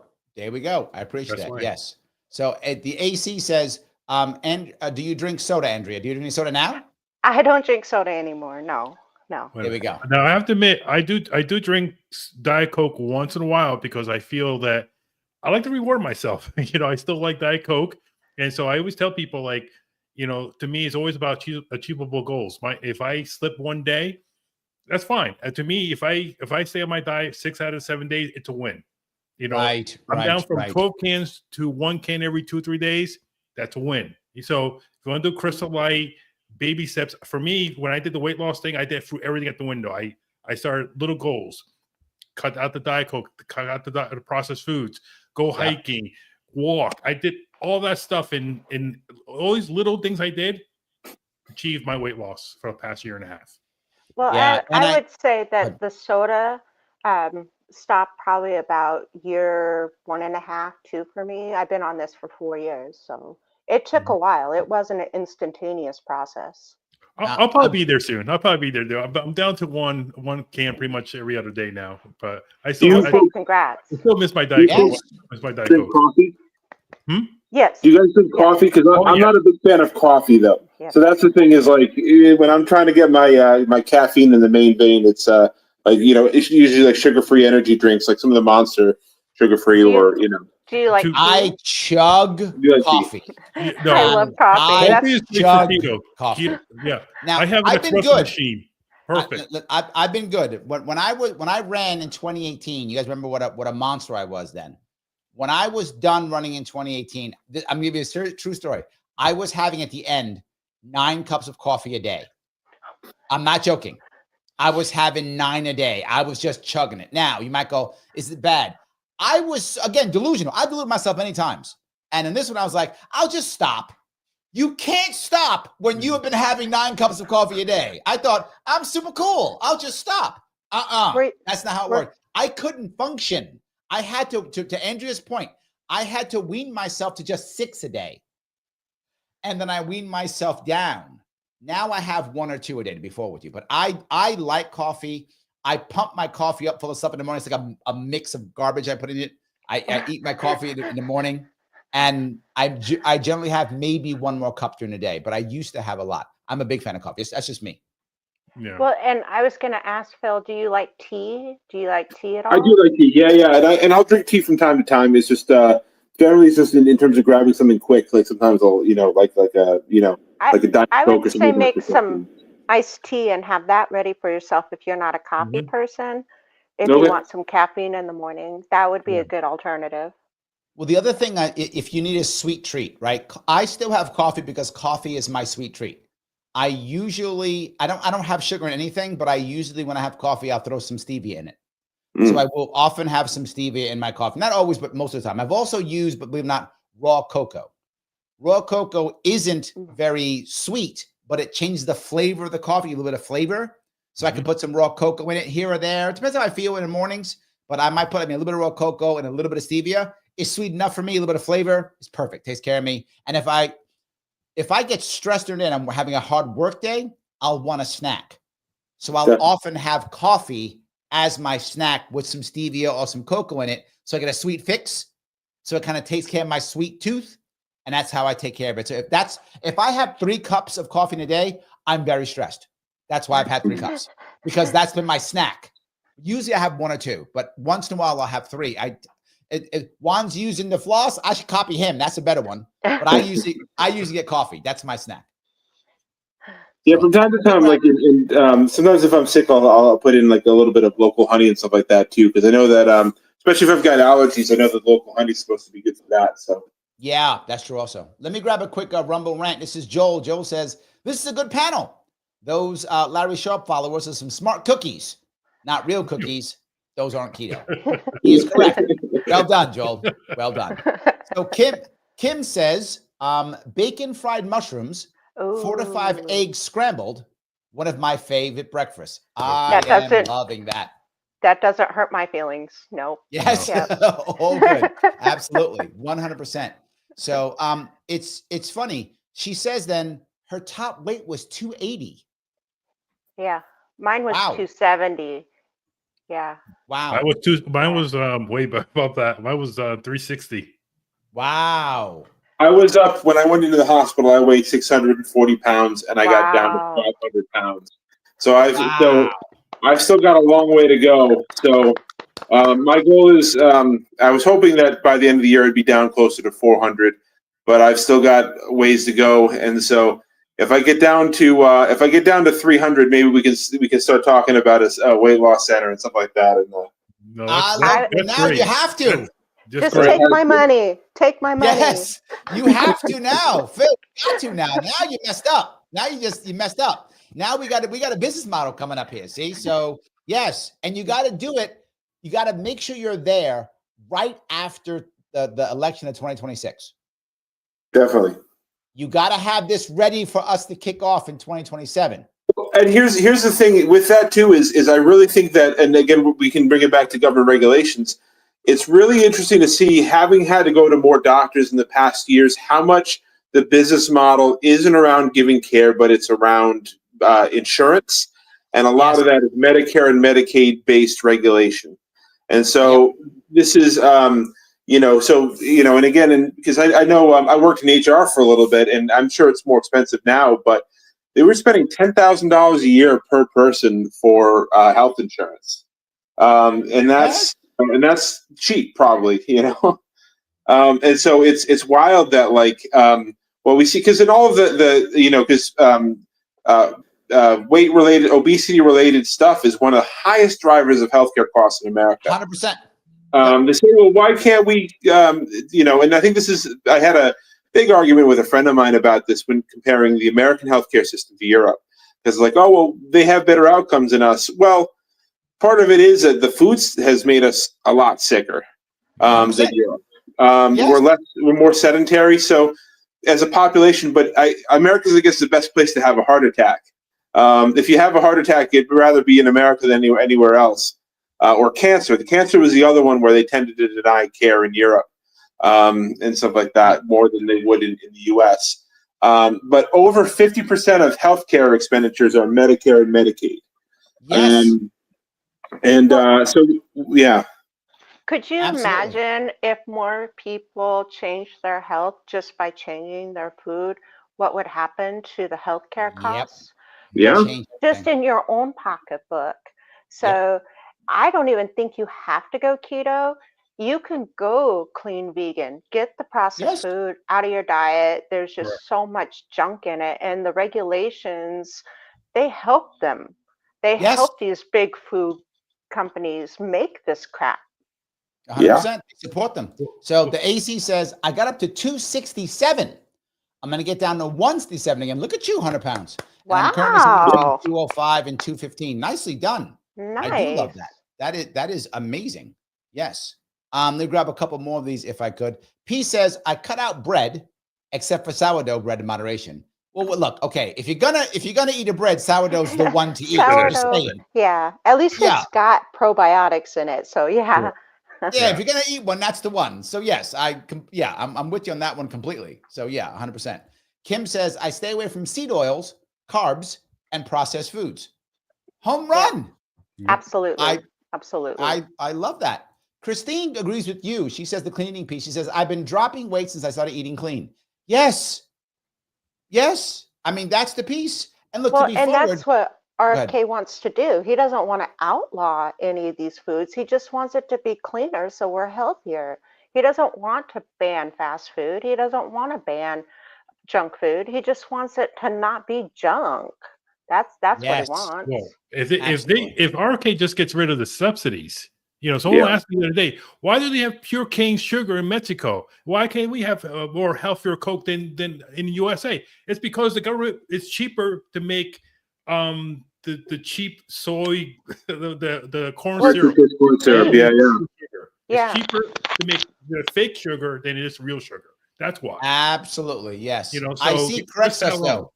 It's not called fast freezing. Thank you, IC. It's called freezing. flash Yeah. freezing. I'm sorry. I said fast. It's flash. Sorry. Yes, I was incorrect.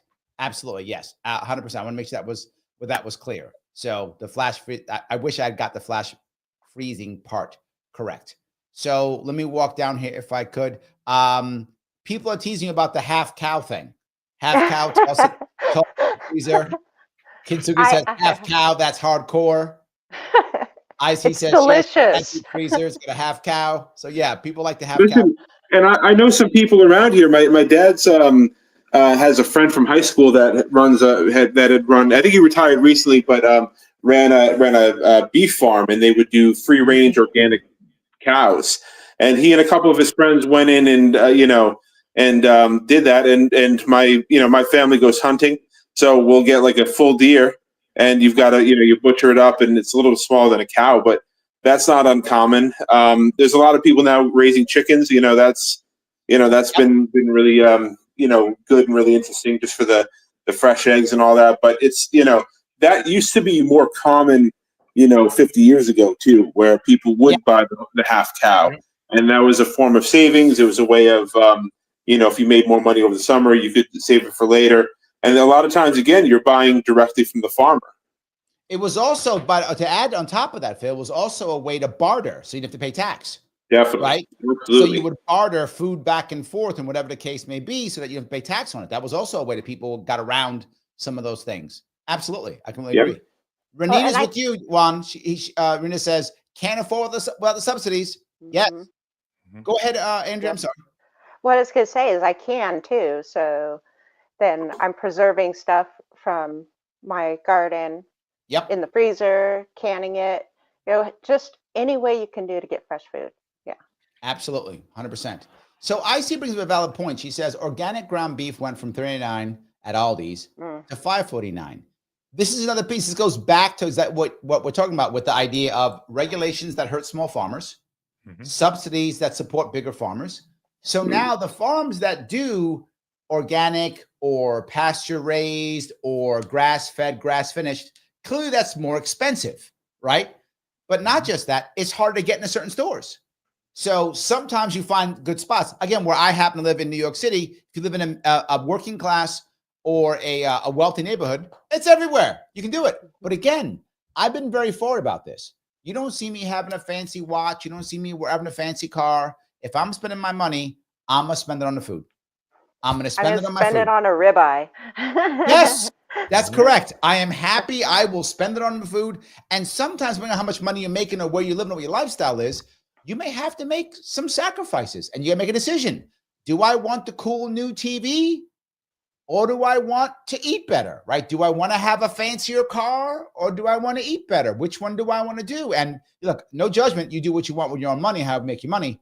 But I'm always going to say the same thing. I'm going to wear the same thing every day, but I'm going to eat good. Right. Well, and I know some dairy farmers up here, and it's interesting because they're part of the Cabot. If you've ever have had Cabot cheese, that's kind of. Oh, you've never had Cabot cheese? Okay, so it's like kind of a Vermont thing, but it's kind of a farmer-owned collective where they the farmers get together and they process their cheese and they sell it at the grocery stores up here. So next time you're in upstate, we'll have to get you some Cabot cheese. It's really well, and they do they have a robot milker now. So the cow, anytime it feels like it needs to be milked, it just goes and walks in, and the robot cleans it off and milks the cow, because the labor costs have gotten so high and they also put a lot of regulations on them in terms of like your workers that have to, because they had built housing for people who work there, on the farm. And there was this New York State came in, it's like, no, you got to change this, and this, and this. Even though, again, they've been there for a couple hundred years. So it's been really interesting to see that. But it's also really interesting to see that since we've had the milk subsidy, back in the time of Al Capone, he said he would make more money selling milk than he would selling booze. Yeah. And this is something that since we've had that subsidy, somehow all of a sudden the dairy producers can't make money when they've been able to make money before that. And, this was something that... the regulations don't help because they tried this in New York State. They were like, well, you're being mean, so you have to make sure that your workers can only work 8 hours or 40 hours a week or whatever the case may be. So half the workers were undocumented anyway. So now they come in and now they have 2 fake IDs. I'm not joking. Yeah. So here's my first 40 hours. Here's my fake ID for my second 40 hours. Call me Pedro today. Call me Cesar tomorrow. That's it. That's all they do. And they would just do that constantly. So they get around it anyway, and it's illegal anyway. It's so stupid, Phil. You're exactly correct. We try to make things better, and we just make things worse. And now what do we get? Now we got robot milkers and less people working. Wow. And there's also like in the 70s, and this was actually under a Labor government. They'd run out of money, so they stopped the farm subsidies altogether in New Zealand.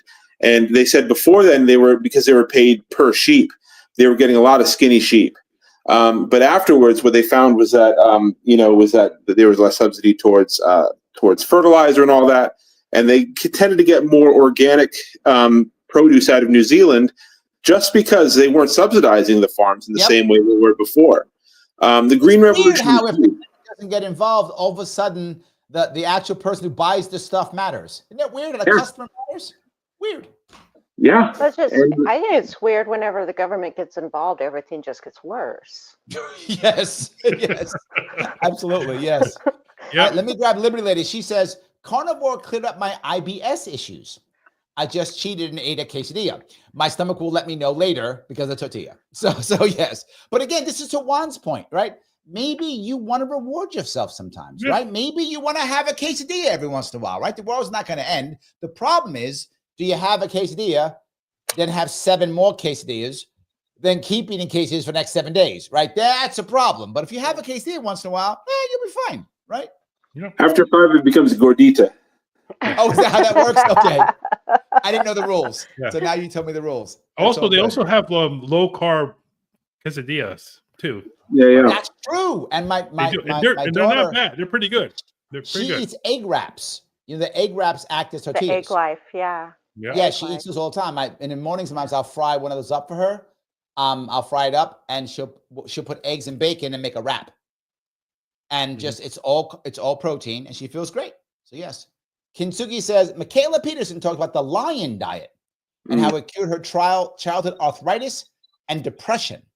There is some data that shows that when you have the horrible foods they give you, you do get depressed. There's some data on that. Anybody know what the lion diet is, by the way? I never heard that before. The lion diet is just ruminant animals. So it's just beef, sheep, venison. So it just ruminant animals. So they don't eat chicken, pork, any of that.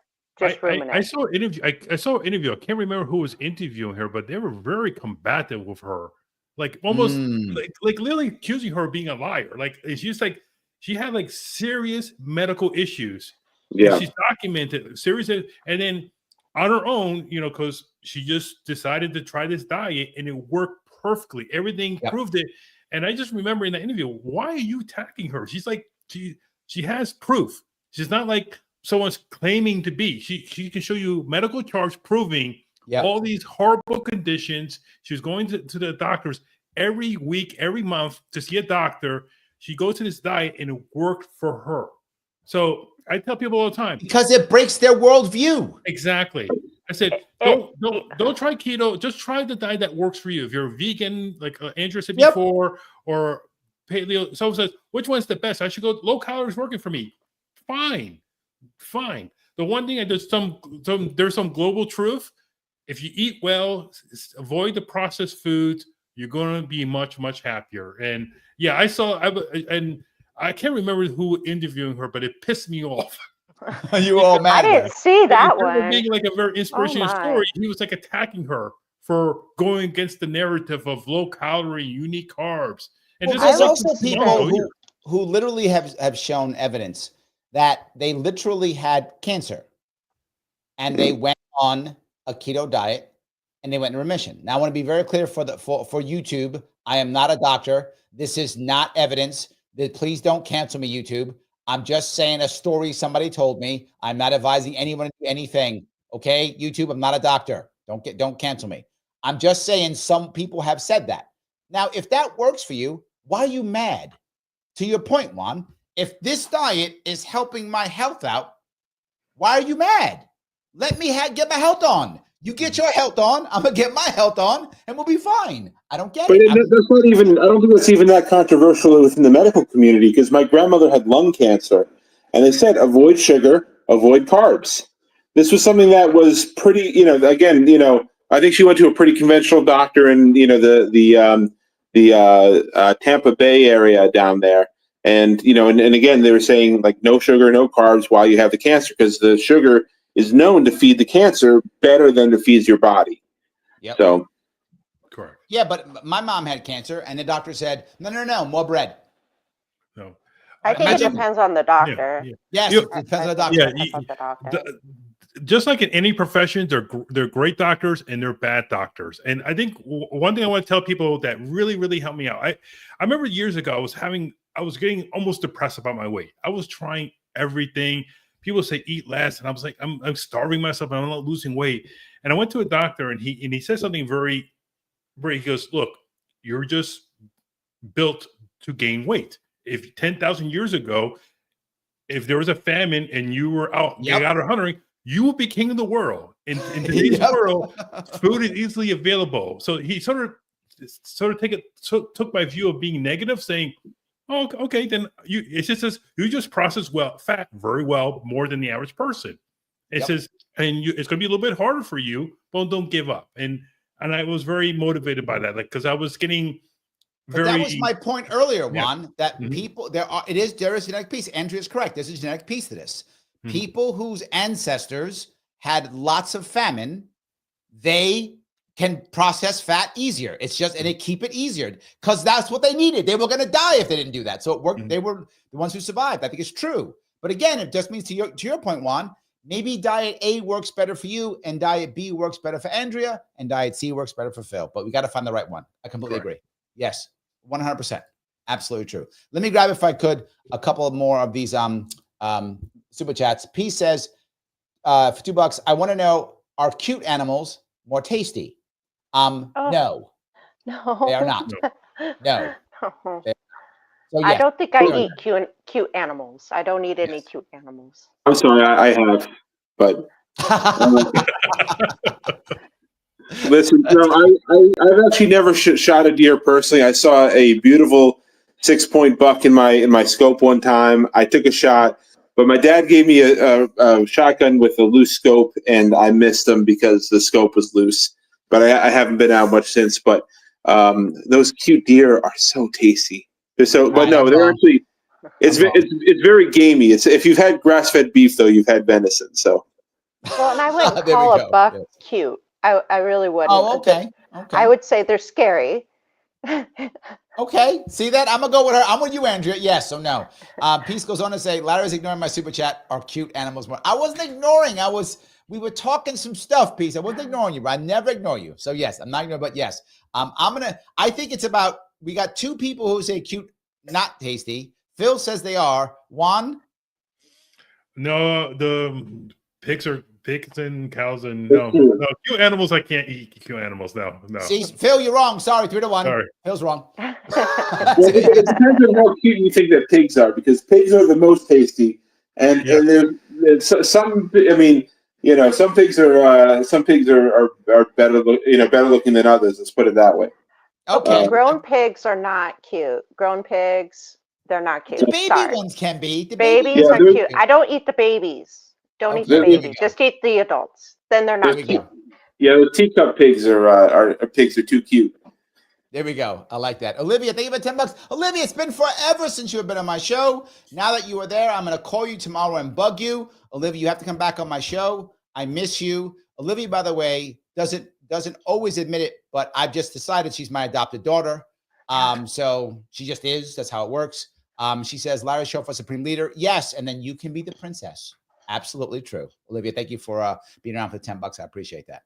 So we had a lot of cool super chats. I do appreciate that. I want to grab a couple more of these. There are so many people popping on and off. So Joel says, Callie and Casey Means put out some great information. Absolutely true. Yes. They give you a lot of good info. Absolutely. 100%. So I do think that there are many ways for us to find good info now. So, all right, I want to grab a couple from the Liberty Lady. She put a bunch out here. And if I could grab the one I just saw, she says, my husband has a skin condition. He went carnivore and dropped 40 and his skin condition went away. We cheated bad during Thanksgiving, took a few days, but his skin rashes cleared up when he went back. Look at that. I will tell you this, Larry. Go ahead. I'm sorry. I had psoriasis, and when I went on keto, 3 months later, my psoriasis disappeared. Wow.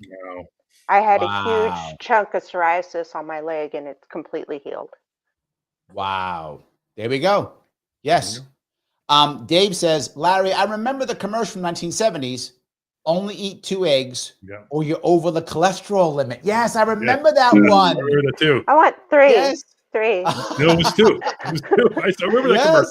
Yes, I remember it too. Absolutely. Wow. The AC says, Peter Attia's The Straight Dope on Cholesterol explains it, but basically eating cholesterol doesn't raise your cholesterol. Eating carbs does. Yep. Your liver makes the cholesterol from the sugar. Well, there we go. There we go. Your body can make cholesterol. Yeah. Absolutely. Pickabell says, I end up eating bacon and eggs most days, usually with some cheese too. I'm not super keen on beef, but I'm coming around to certain things. I even had a steak the other day. Look at that. There you go.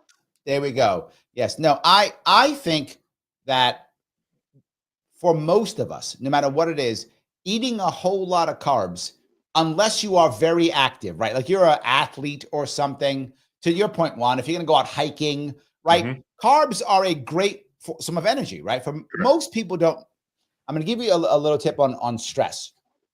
What stress actually is the brain's inability to focus. That's really what stress is, right? When you are focused, you are less stressed. When you have a purpose, you are less stressed. When you're not bouncing all over the place, you are less stressed. So when you start getting stressed, your brain's firing. And what people don't realize is there's no such thing as multitasking. It's not really a thing. Your brain doesn't think of multiple things. It just turns on and off like a computer constantly. So it's on this, off this, on this, on that. Your brain loves 2 types of fuels more than anything else.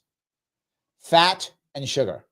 It loves those 2 more than anything. It'll give whatever, it'll take whatever you give it, but it loves those 2. So that's why we stress eat, because our brain is saying, give me energy. I'm stressed. I need the energy. That's why we stress eat. So we just keep eating. Give your brain fat. It won't ask for sugar, but you've got to train it to want to eat the fat. Right now, most of us, since we've been kids, have trained our brains to eat sugar. And what people also don't know, as far as your brain is concerned, bread is the same as a candy bar. There's no difference. They are carbs that your brain eats as sugar. Your brain doesn't care. A candy bar or bread, it's the same. Your brain goes, that's sugar, I'll take it. Doesn't matter. When people start thinking that way, it changes how they think. Larry, I want to add one more thing to that too. The very Please. important. What Doctor told me when it came to weight loss too, is stress management, because your cortisol rises. Yes. And if your cortisol is rising, that's your body basically in carb mode. It's like anti-keto. Okay. Yep. So that's why I take breaks, stand up, take breaks, because I'll catch myself. I'm trying to multitask and then I stop myself, and now I'm more to I put it on the calendar and to say I'm going to work on this task for 2 hours, and that's it. And that's been working for me, because I used to have like literally 3 screens working at the same time, working on this. I'm doing this. It was, and I'm just overloading my brain. And then I now allow myself to take breaks. I will go downstairs. I'll read a book for 15 minutes. I'll even play a game on my phone for 15 minutes. Just snap out of it. And most of the time, if I'm stuck on a problem and I take a break, I come back, voila. And that's but being less stressful, especially if you're trying weight loss, trying to relax will help you lose weight. 100%. Guys, I want to talk to the audience real fast. Cheyenne says it. Thank you, my friend, for saying this. He says, they unsubscribed me after a super chat too.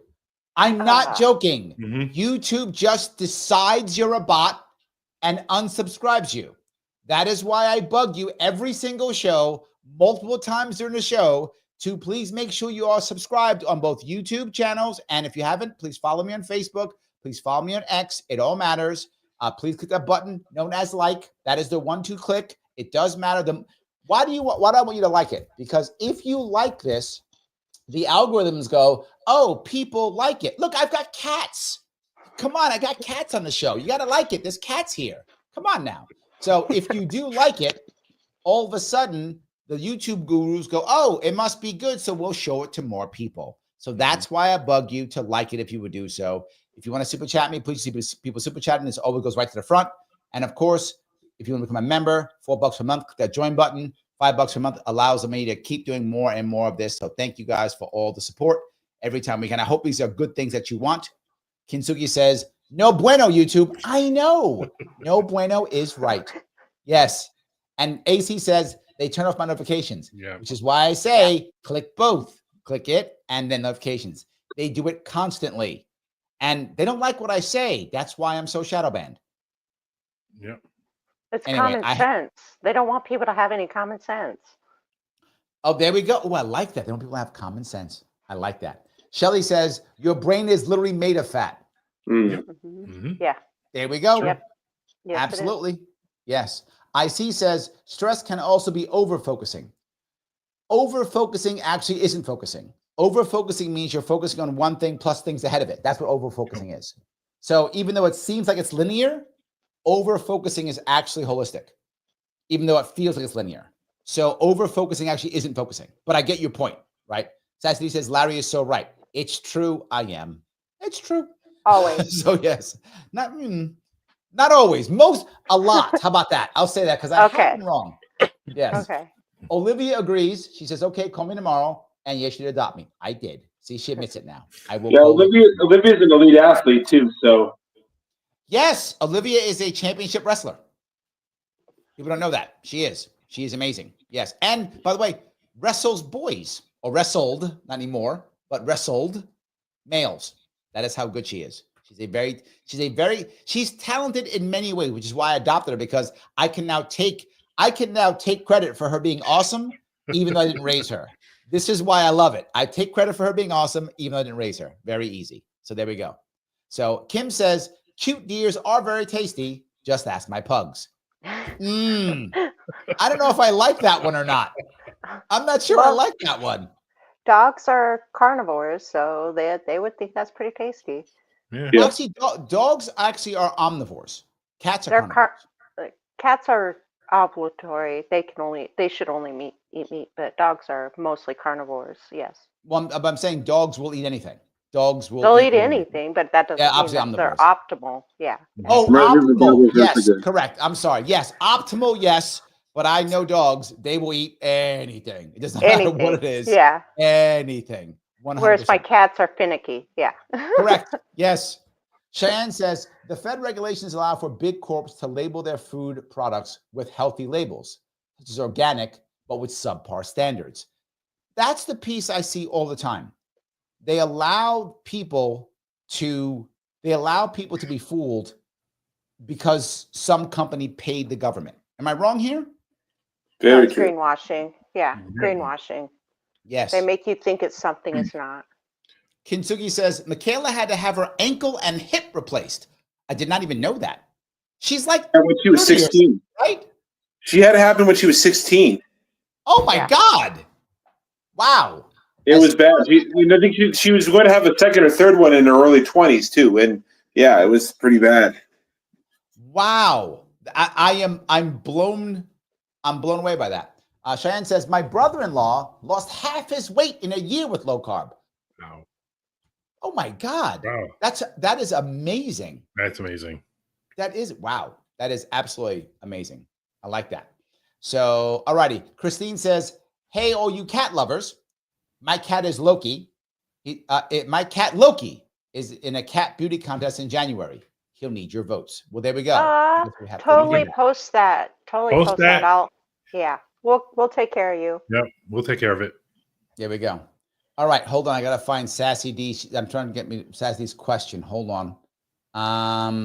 Someone's telling me I have 3 people telling me that I have to answer Sassy D's question, and I can't seem to find. I have a lot of comments that go through, so I try to grab all of this. If I can find Sassy D, I will look for it here. Okay. Sassy D says, "Hi, Larry. My chronic disease has been a turn for the worse. Oh, I'm sorry to hear that. It's affecting my brain function because I haven't been able to get the money to upkeep my diet. That changed my health dramatically. Any tips?" Yes, there is a doctor. His name is Dr. Tro. I will, I will put his information. You're a member. I will put his information on the members only community notes. Dr. Tro is here in New York. He speaks specifically on how to get on keto on a very specific, a very low budget. That's one of the things he does. He's very good at this. He will be able to teach you and show you how. He's a friend of mine. I'll bug him. I'll have him give you some tips so you can make this happen. You can do it. It is challenging. He talks about how you can literally go to like a fast food restaurant and ask for things specifically and get a keto out of that. How you can shop to get keto stuff. Now, it may not always be the highest quality everything. It may not be, but it can be. But it's how you buy and what you do. This is one of his specialties. His name is Dr. Tro. I've had him on my show before. If you want to, you can go to my YouTube page and just type in Dr. Tro, T-R-O. You will see him pop up. So yes, I will absolutely get that to you. I will let him know you'll reach out to him so he can give you some tips and help you make this happen because it can be done. I would say this, Larry, is don't go all in and buy a half cow if you can't afford a half cow. If you can only afford hamburger and bologna, I want you to eat hamburger and bologna. If that's what you can afford, don't go for the gusto and think that, oh, well, I need to eat ribeyes every night. No, if you can't afford it, bologna, you're gonna get healthy off of bologna. I promise. Yep. Yes, and that's the issue. Dr. Tro does. It's specifically what he does. That's one of the things he does. So I will have him have a comment. But Andrew's correct. There is hope. You can do it, right? And I talk to my daughter and I go out, right? We don't know if we're getting the best quality everything. Maybe we are, maybe we're not. And Juan has seen me, so has Phil. I go to local diners. I don't know what I'm getting. I don't know. But it doesn't matter. I show up and I'm going to eat their eggs and I'm going to eat their sausage and I hope it's good. But that's what I'm eating. That's what I'm doing. I'm supporting a local person. I hope they're doing good. But well, yes. and also too, this was something that like because my grandparents, this was something that was close to me and maybe psychological too, affected me a little bit too. Because I know you were mentioning, Larry, about how your mom would like buy a lot of stuff because of poverty and stuff like that. And I remember hearing my grandparents talk about times when they were, even here in the States, when they were struggling, having enough to eat. And I mean, gardening was a huge thing for them. But then also the other big part of it too was we had a lot of lentils growing up. Lentil soup was very common. And this is something that I heard, I think Tim Pool say this. He's like, anywhere you go in the world, you'll say, hey, what's the local food? And it'll be like chicken and rice, something like that. And it's, and there's every culture has a bean recipe, Yes. and beans are one of eggs are also, I think it was like, I got 60 eggs for like $12 at BJ's Wholesale here or something like that. So, then I just had a whole bunch of eggs for, I was able to do hard boiled eggs, scrambled eggs, egg salad. You're able to cook eggs into even like a stir fry type thing.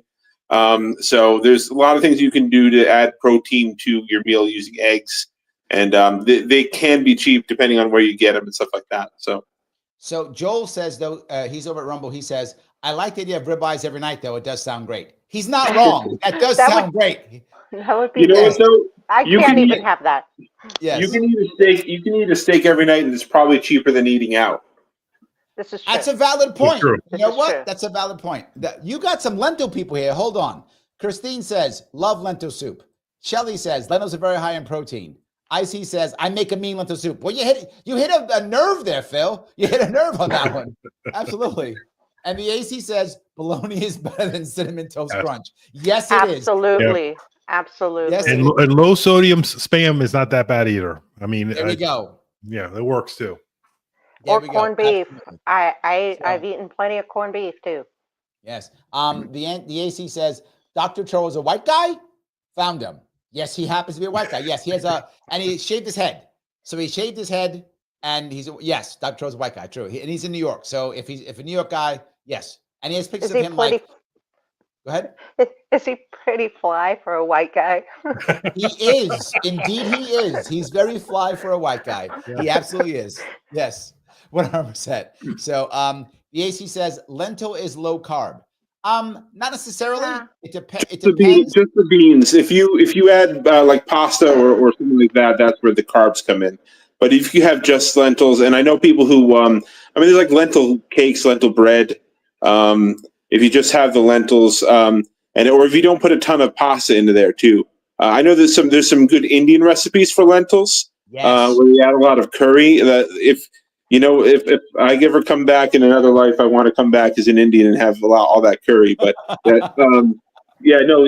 a lot of good recipes for lentils that are primarily lentils and don't have a lot of pasta. Because we used to have that. We used to have pasta and fajol, pasta and beans, but beans and greens as well. Pasta in my lentil soup, just veggies. Yep. But I want to be clear on something, guys.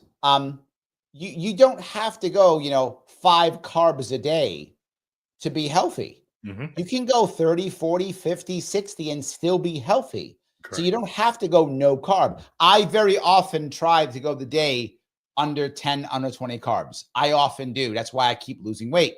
But when I'm on maintenance, when I'm not trying, like I may still run for office next year, but when I was thinking about running for office, I want to drop the weight. So I actively go under 20, 10 carbs every day so I can keep losing the weight. But if I'm just maintaining and not caring, you can be very happy and healthy on 30, 40, 50 carbs a day. Totally fine. And I would say Dr. Westman does say that under 20 carbs a day is prescription strength. That's what he calls it. That's prescription strength. Yeah. Mm-hmm. Yeah. Do you find that that high fiber helps with processing carbs? Is that I think I've heard that somewhere, but again, I'm kind of new to the whole thing. That's what Andrea was talking about. Andrea was talking about the idea of net carbs. Okay. The net carb concept is heavy fiber nullifies X number of carbs, so you stay in ketosis because you're pushing the carbs out before they can be absorbed. The lentils will push it out real quick. That's the concept behind it. However, just my world, generally speaking, I'm not I don't like jump on carb. If I have a lot of fiber, it will often give me gas problems. So I'm actually better with less fiber. Like I have one salad a day. That's my fiber. But in the morning, there's almost no fiber in what I eat in the morning. Mm-hmm.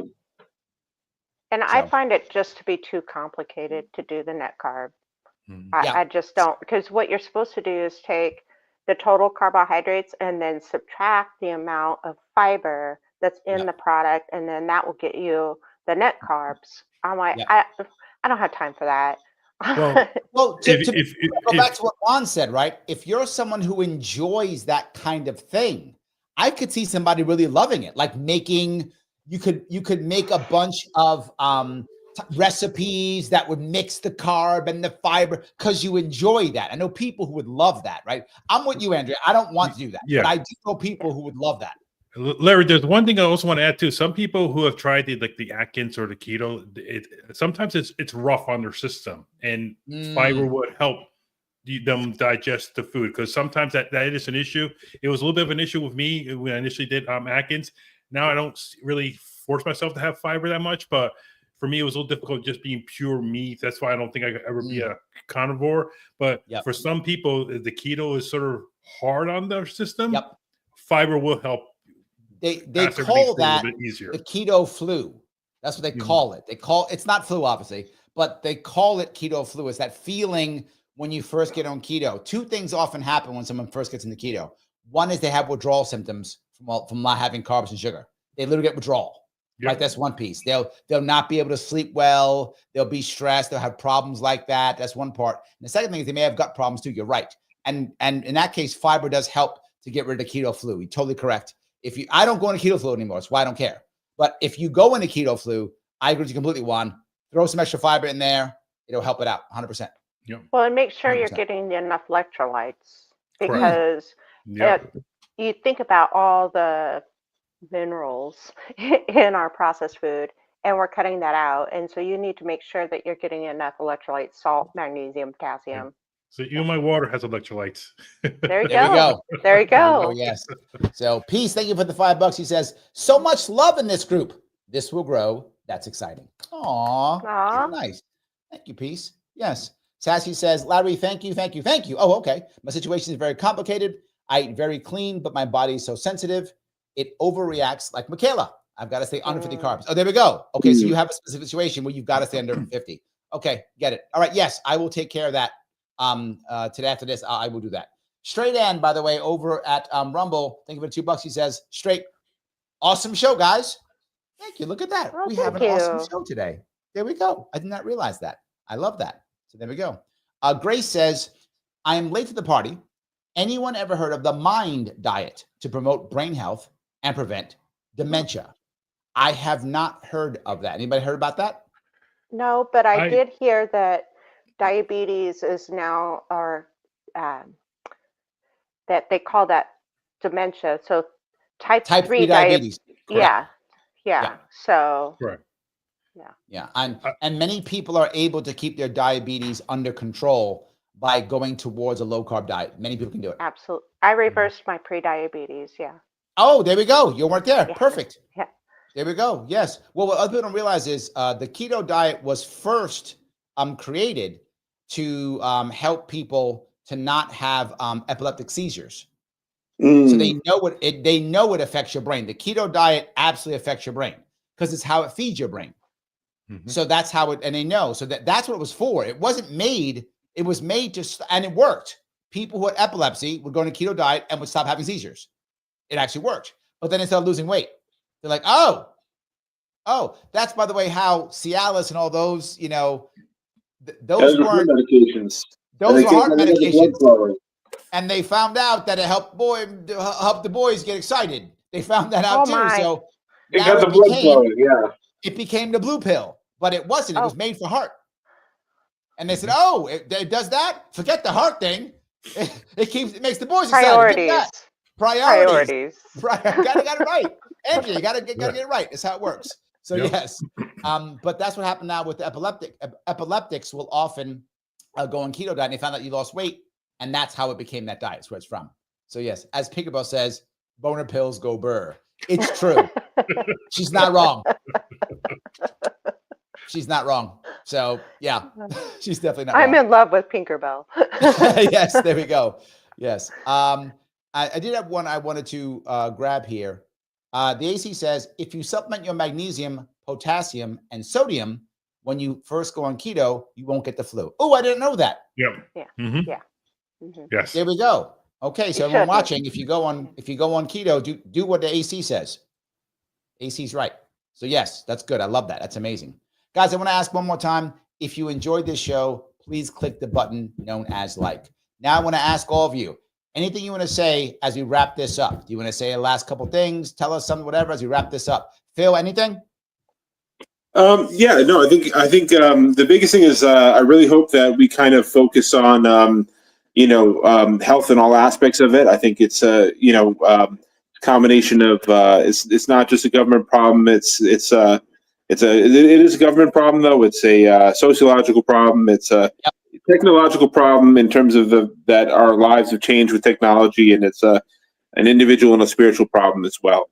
And I think that is kind of working through all of those elements of it, just not just the brass tacks of what to eat and what not to eat. It's important. So there we go. Excellent. Juan, anything? Yes, I want to just tell a lot of my friends who've been talking to me lately because they've been seeing my weight loss on social media. Don't give up. It's very easy to get frustrated. I understand it. I've been doing it for 30 years.